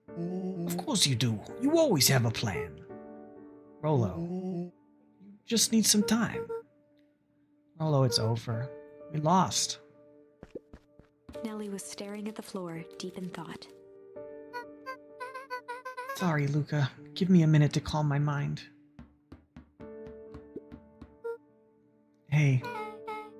I'm sorry, Luca. I did what I had to do. I know, it's just... we were so close. I've got a feeling that eventually Solomon will get what's coming to him. Time wounds all heals. Well, time seems like less of an issue for him now. Luca, there's something you should know. After Mr. Kerr locked me in that office, I had nothing but time and curiosity. I poked around a bit, hoping to find a means of escape, but I found something else. A note hidden in a false drawer. What sort of note? Dr. Prescott must have sensed his time at Perennial Harvest was growing short, so he left behind a letter with the hope it would be found by his successor. It was a confession of sorts. He left it for me, but its contents... Luca, I think they were meant for you. Why? What did it say? It was about an incident with your mother. Dr. Prescott found her in his lab with a stolen keycard. There was an accident. She had been exposed to extreme amounts of Tempest liquamine. The color dropped from Luca's face. She survived. Dr. Prescott decided to help her recover. He no longer trusted Perennial Harvest, so he kept her whereabouts a secret. Over time, your mother led him to reconsider the purpose of scientific discovery. Science is often at the vanguard of change, but that doesn't mean it's always right. He realized that no one should have control over something as powerful as time itself. I now believe that's why he began to intentionally sabotage his own work. And it cost him his life. That's a reasonable conclusion. Luca was overwhelmed with emotion. But if she's alive, where has she been? Where is she now? Oh, A sudden yeah, explosion sounded that. from the hull. Chapter 8. Comeuppance. Ears still ringing, Gran picked herself up off the ground. Through the dust and smoke, she looked over to see Mrs. Fratelli helping Hiram Tolliver to his feet. She'd had to beg, borrow, and steal to acquire those explosives. How many nights had she spent visualizing how she'd use them to make things right? And now, her one shot at destroying the source, that damned hole that swallowed so much of her life, What happened here? was gone. Traded for this jagged hole in a wall and a foolhardy shot at rescuing Rollo. Ah, With Fratelli and Tolliver at her side, she stepped through. It was a strange feeling. The last time she'd stalked this maze of hallways, it was in a different body. They quickly rounded a corner to find a group of clipboards guarding a door. Something worth guarding is probably something worth seeing. She leapt forward, brandishing her cane. If her last chance at vengeance for things lost was truly gone, she would just have to fight to keep what she still had.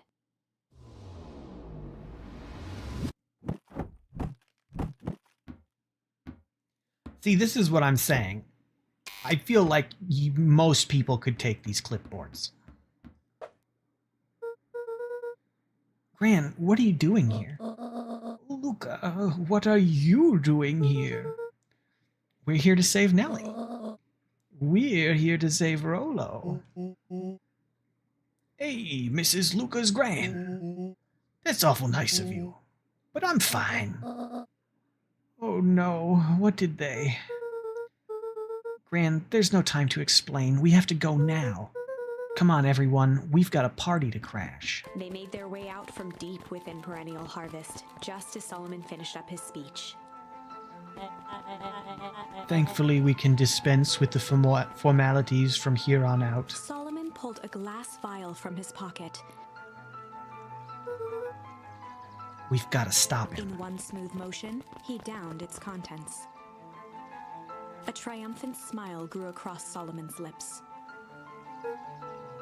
No. Well, I guess that's it. We lost. I wouldn't be so sure about that. With a mischievous look, Beck elbowed Luca.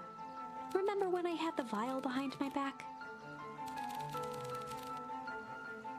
Might have tweaked his wonder potion with a little malice. I might have tweaked his wonder potion with a little malice. Malice? The whiskey from his office? Yep. Dude had an unfinished glass on his desk. Figured his grow juice could use a little... Figured his grow juice could use a little hair of the dog.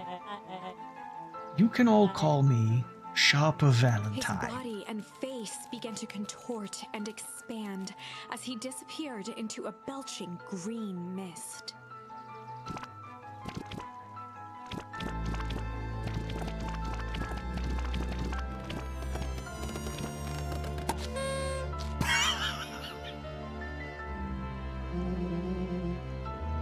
Now that's what I call 80 proof whiskey. Damn, dude. The crowd gazed in stunned silence at the now empty stage. The quiet was broken when William Kerr sprinted off stage and into the distance. He was never seen around Beacon Pines, or anywhere else for that matter, again. Watching the silhouette of Kerr disappear over the horizon, Luca began to laugh. First, a low chuckle that became uncontrolled, heaving laughter. Through his tears, he was vaguely aware that the crowd had begun to laugh with him. The end. That was unexpected. Perhaps a bit of an absurd ending for my taste, but who am I to say? I'm only writing the damn thing. I mean, that was pretty funny.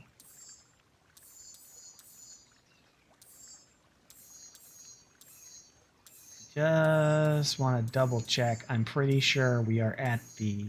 Yeah, this is the ending. All right, let's tweak it with junk. I might have tweaked his wonder potion with a little junk.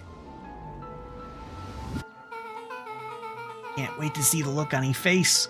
Can't wait to see the look on his face when he realizes he drank his own cigar ash. How did ashes get into the vial? It was pretty easy to mess with the vial when it was behind my back. Oh, that's sneaky. Well, it's a bad habit anyways. Father, we said bad habits are like 50-yard field goals. Huh?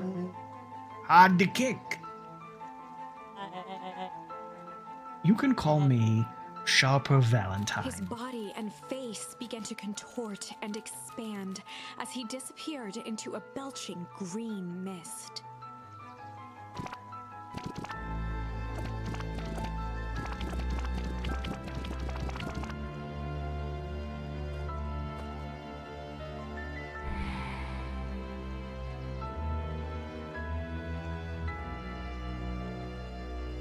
Oof. Well, that's one way to kick a bad habit. As the last of what was once Sharper Valentine wafted into the air, the crowd began to disperse, still numb from what they had just observed. Sharper Valentine was gone for good. His end would be a new beginning for Beacon Pines. A new chance to let go of the things they had lost and grab hold of a new future. The end. Well, I'd be lying if I said that wasn't a bit gratifying. If that feels to you like a good note to end on, I won't stand in your way. Alright, let's see. I might have tweaked his wonder potion with a little change. Like pocket change? Your unlucky penny. Yeah, I plopped it in the vial when no one was looking. What's that gonna do? No idea. That's the beauty of science. Now we observe. You can call me Sharper Valentine. His body and face began to contort and expand as he disappeared into a belching green mist.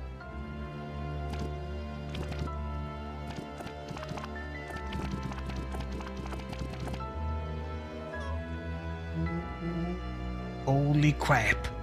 He's a baby. Yeah, but he's still Sharper, right? What he was no longer matters.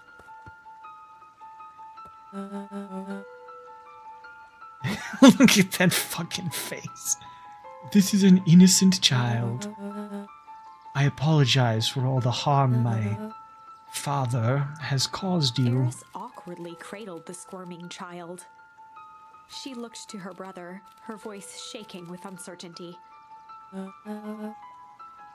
Augustus, what do we... We do what Valentines always do. What must be done. I'll hurry home and prepare a crib for young Sharper. That would be a great help, thank you. She looked back down at the infant with equal parts kindness and terror in her eyes. With a shake of her head, Eris addressed the crowd with a stern scowl. Okay, everyone, the show is over. You may leave now. Epilogue. Beacon Pines' coldest summer on record came and went without much fanfare. Folks shared what they had and none were left wanting. The new school year was ushered in by the falling leaves of autumn. After everything Luca, Rollo, and Beck had been through, middle school was bearable. The chill of winter didn't seem to bother people much. They kindled a hope for a better future in their hearts. When spring arrived, farmers planted their crops with a sense of joy and optimism. And as the dawn of the first day of summer came again, its light slowly spread through the shallow valley. It crept over the town square, across the river, past the neglected welcome sign, and came to rest on a young boy sleeping at dawn. His mind at peace, knowing he is here for a reason.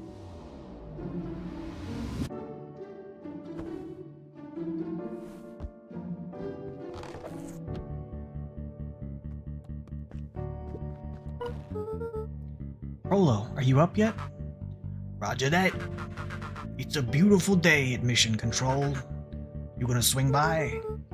Be there in a minute.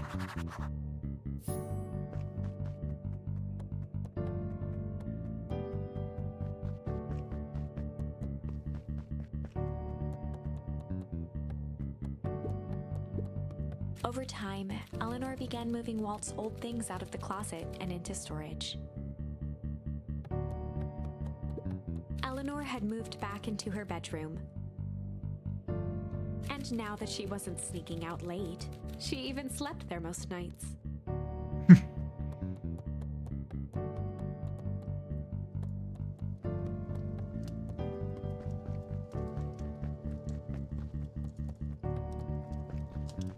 gotta check everything.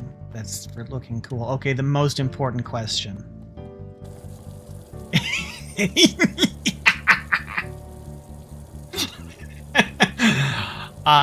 This sink and that refrigerator have been open for 1 full year. Beautiful. Mom, I'm ready to go now. You go on without me. I'll meet you there. I've got a batch of jam to finish jarring. It's funny. I only started making jam as a way to send messages without anyone noticing. But now I enjoy it. Okay, as our tale winds to a close, I think it's only right.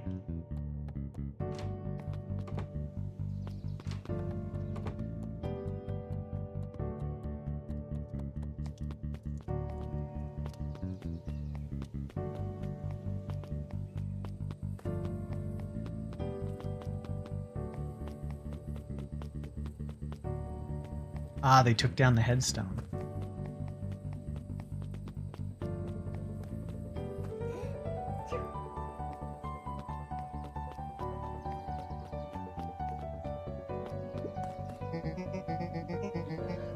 I hear you and Rolo have big plans for that little treehouse. Yeah, it started getting crowded after we revoked the max capacity 1 Rolo, 1 Luca rule. So we decided to expand. But at least we've got some help with that. How's the internship at Nellie and Ilona's shop going? It's been great. I'm hoping it helps me get into that school of agriculture up at State. Also, Nellie said she'd write a letter of recommendation, which would be huge. I just can't help but worry about leaving Rolo. He's grown up so fast, but he's still my little brother. Yeah, he had a heck of a growth spurt. I don't just mean grown literal. This morning he was up and finished his chores before I even had breakfast. Well, some of that might be his excitement about the treehouse renovations. Don't tell him this, cause it'll go to his head, but I'm really proud of that little punk. I'm sure he feels the same way, but he's just too dang proud to tell you. I know.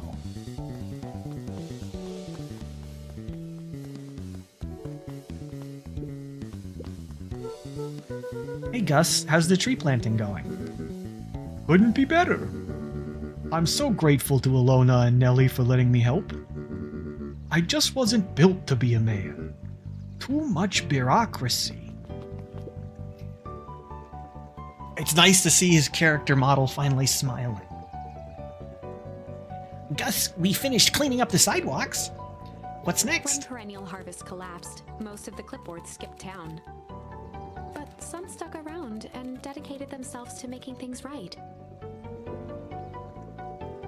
Anyone with a knack for art can help paint the new offices. You can count on us. I guess they weren't some kind of plant clone. They're just weirdos. Well, it looks like you really found your calling. I never really felt comfortable telling people what to do. Now this right here, this is something I can be proud of.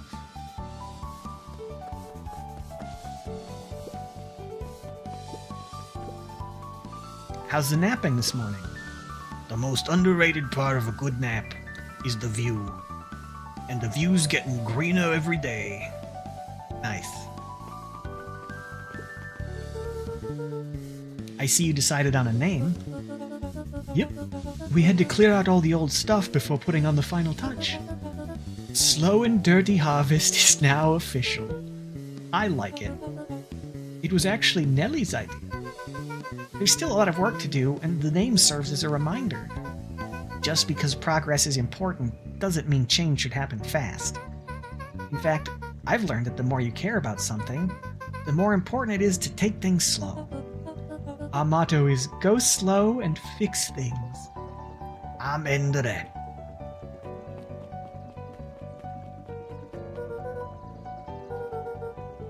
Ah, okay. I thought maybe I could go talk to like the whole rest of the town.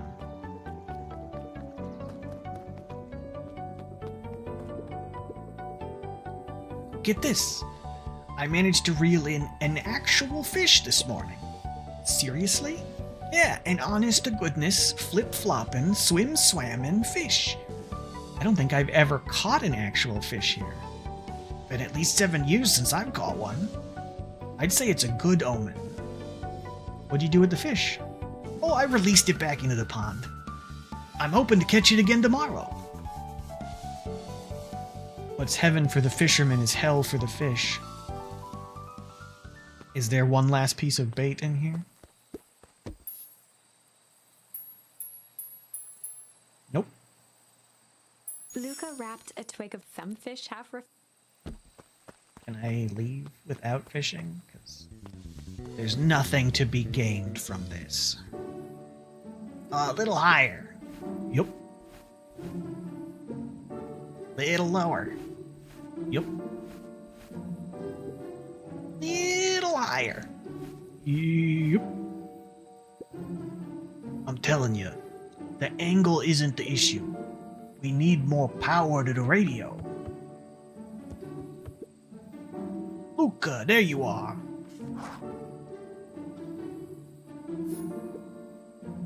Would you tell him it's not the angle? Hey, I'm not in charge of antenna redesign. Fine, fine. Iggy, just don't do anything drastic until we get back. Who, me? Fish, you're in charge while I'm gone. Hello, Dram. Welcome, welcome. You've arrived just in time for the epilogue, I'm afraid. Yup. It'll be fine, right? It'll be fine. If we really want Mission Control to turn into something bigger and better, we have to loosen our grip a bit. You're right. Lead the way. No worries, I got invited out for dinner and hanging out tonight. Awesome. Hope you had a great time, dude. It has been a lot of activity here. The branches went a lot of places before we found the ending. Check in with Beck. Okay. Also, Rolo is an adult now. Just means I'll need to play this one myself at some point. I highly recommend it. This has been a super fun experience. Young Mr. Van Horn. How's little Solomon, or Sharper, doing? Young Sharper seems to enjoy nature more than I. So we do a lot of strolling these days. Has he, attempted to crawl out of his crib and plot world domination? Yeah. Thankfully, no.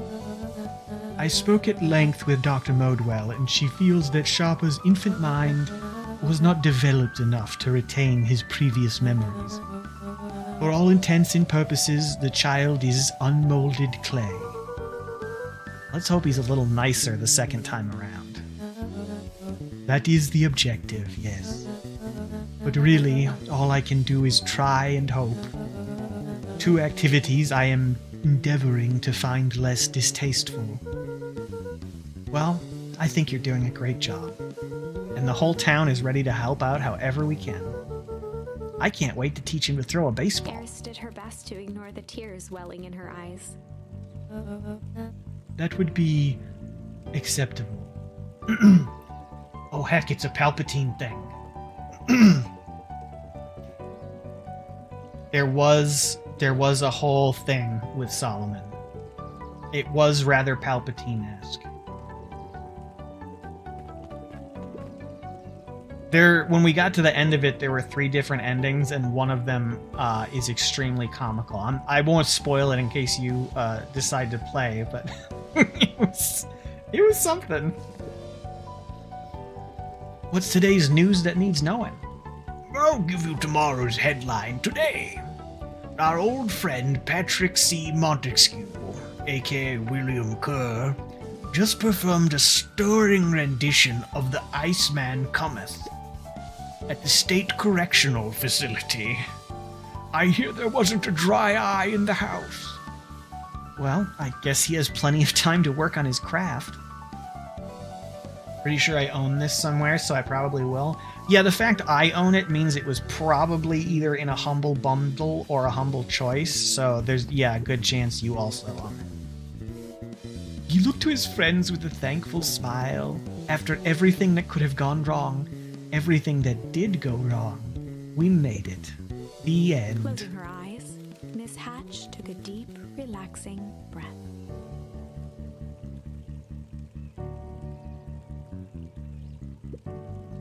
Oh, hello, Luca. How are you? Really good, actually. That's wonderful. Did I miss anything? I think you're pretty much up to speed.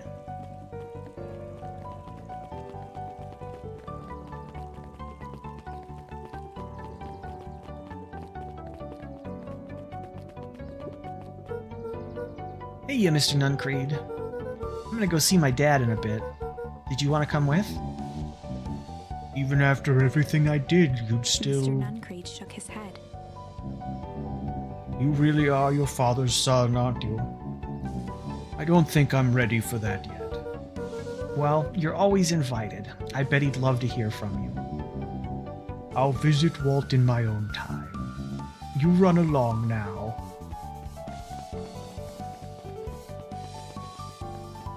Where did all these rabbits come from? Oh, Jeff's wild ride. He repurposed it. With perennial harvest gone, the transportation tubes were left unused. Come one, come all. No one is too big, no one is too small. For Jeff's wild ride. Maybe not completely unused. Just one piece of candy. For the ride of your life. Who's next? Oh wait, can I go to the library? Let's see what Cato's up to. Over the school year, Kato and Bert had become close friends. But did you know that when they covered up the source, they found a new species of fungus? Yup. And they're studying it in the new labs. Did you know that Beacon Pines is now the smallest town in the county? Yep, close to the population. Close to the population before Perennial Harvest moved in. It typically went on like this for quite some time.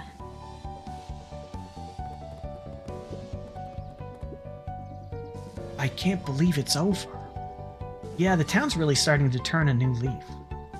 Town? I was talking about Hank Atomic. I just finished the last issue. How was it? As great as always. Hank finally returned to Earth. But I just feel weird now. Weird can be cool. It just means you're ready for something new. Any suggestions? You could ask Miss Hatch about what she's always reading. She seems to really enjoy it. Huh, maybe I'll do that.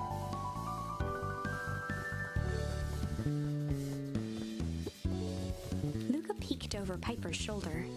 Laid stealthily inside a large volume of mathematics was the first issue of Hank Atomic.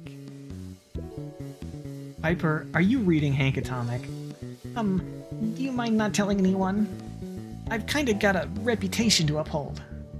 Oh, it's nothing to be ashamed of. Just about every kid in town reads Hank Atomic. Honestly, I'm excited for you. What I'd give to start over fresh. To experience it again for the first time. I guess that's the downside of finishing something nice. At least now I can enjoy it again through you. Promise to tell me about it as you go. Sure thing.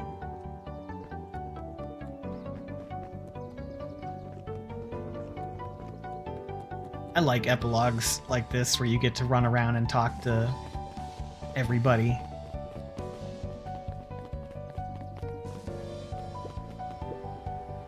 Guess what? Yesterday I saw a Dynasty's Titus. And that's good? It's great. I haven't spotted one of those in years. At this rate, Beacon Pines is going to become the bug capital of the county. I go up here.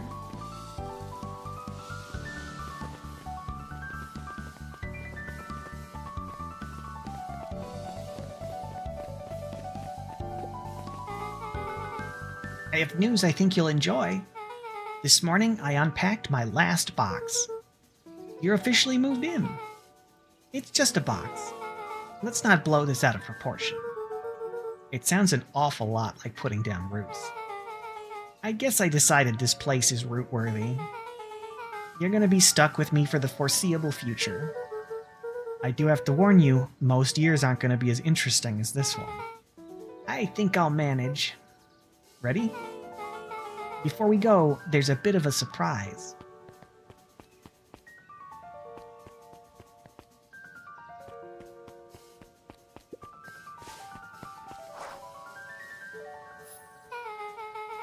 My mom's prepared this tree especially for you.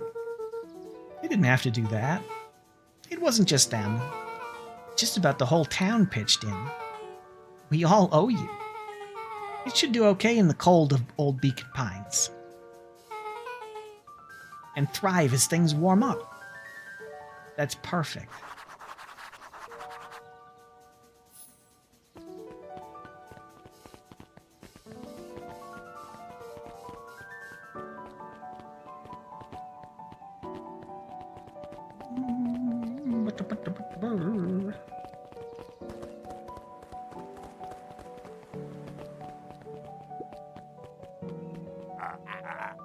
You got it. Now that's a good-looking tree. Being a special occasion and whatnot, this rides on the house. You're gonna want to hang on tight to that little tree.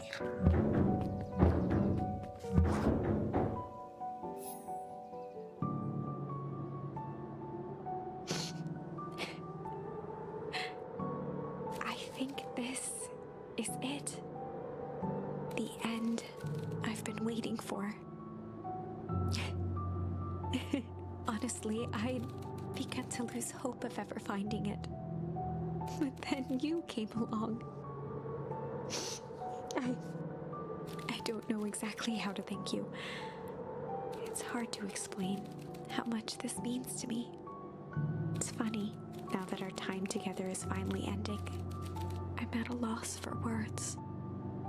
Let's just watch the end together. Done. A good little tree. The best little tree. Thank you, children. This means a lot. Yeah, thanks for everything. Jux, I only did what any super awesome best buddy would have done. We should probably give you some time alone now. You good? Yeah, I am. It's been a wild year. How are you feeling? Everyone keeps asking me that. I'm fine, really. Pa always says the only thing fitter than a fiddle is a cello.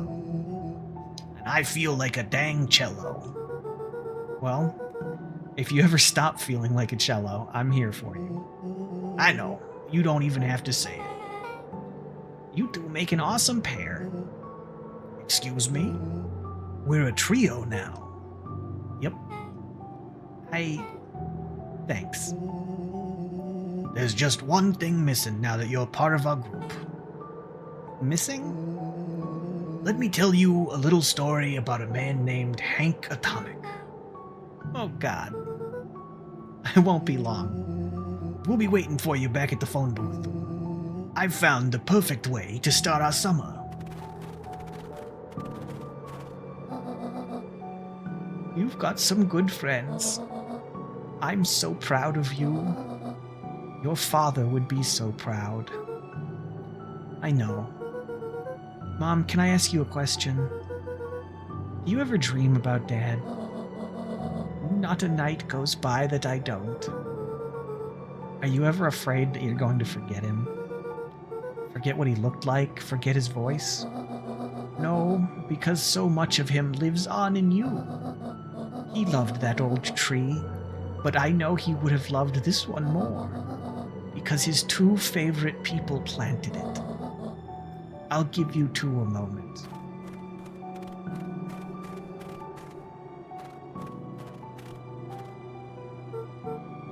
Hey, Dad. Dr. Modwell says that over the next few years this place should warm up, so you won't have to be so cold for much longer. I think I finally understand why you left that night. There were things you believed in. Big things. Those beliefs were the things that made you, you. If you wouldn't have stood up to Sharper, stood up for what you believed in, you wouldn't have been the same person anymore. You had to go. But that didn't mean you loved us any less.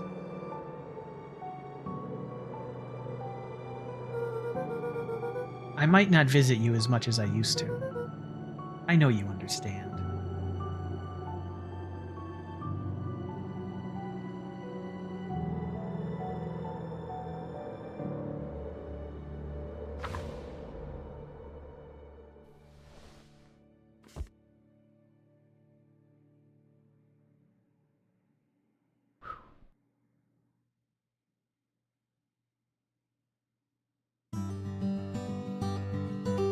Damn! That was really, really, really good.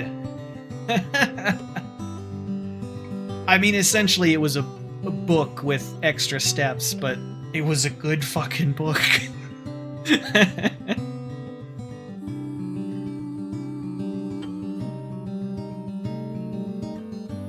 Oh, I'm just gonna let these credits play and sort of decompress for a minute.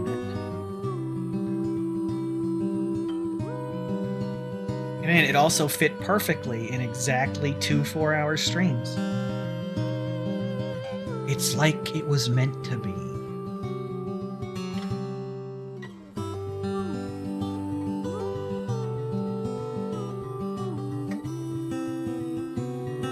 And I think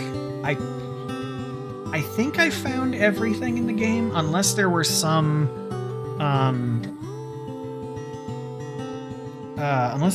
charms that were really hidden, but it certainly looked like the tree of turning points was filled out. I don't know where any other paths would have led.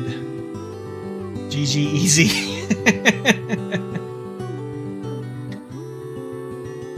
How's it going, Mindset? I think you have arrived basically at the end of my stream. I'm gonna let these credits roll and then I'm probably gonna wrap up for the night. But I will be back on Saturday with another Keep or Kill. I'm going to make another list of probably 5 or 6 games that I want to test out for 30 minutes again, like I did last Saturday, and we'll see what we find in the pile. I was here for a while. I was playing Stalker 2. Oh! Thank you for the lurk. I appreciate it. I hope I provided some decent background noise.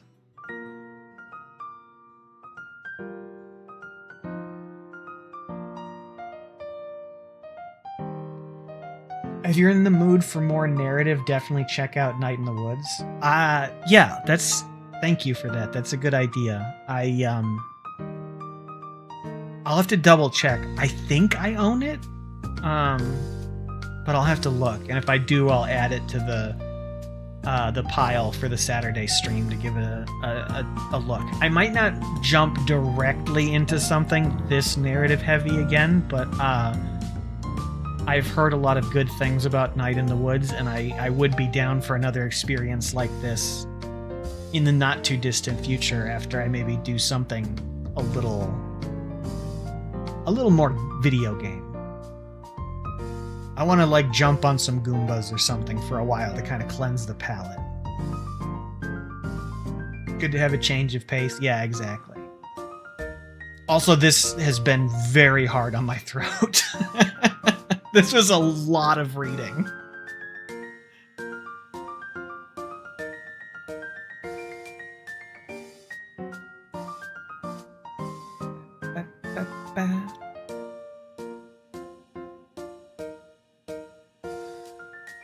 Oh, I didn't look at the beginning of this big long list, but maybe was this a Kickstarter game? This seems like a Kickstarter backer list.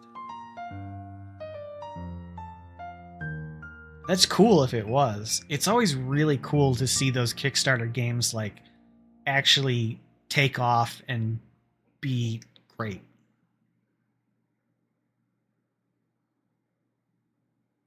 It feels like a real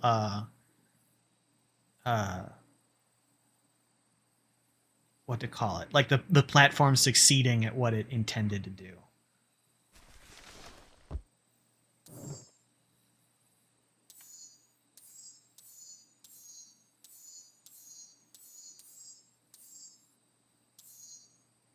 Yep, as far as I know, I have filled every pathway. All right, well, this has been a super fun time. I really enjoyed this game. I hope everybody else in the chat enjoyed it as well. And like I said, I'm going to call it a night for now, but I will be back. This was a 224 choice game. Oh, okay. Yeah, so you do have it. Good. Cool. Yeah, I'll be back Saturday. We'll do a bunch of demoing of stuff again and maybe find some more treasures, cuz damn, this was a real gem that I didn't even know I had. In the meantime, have a great night, everybody. Have a fantastic Thanksgiving tomorrow. Eat some great food, and I'll see you this weekend. Bye.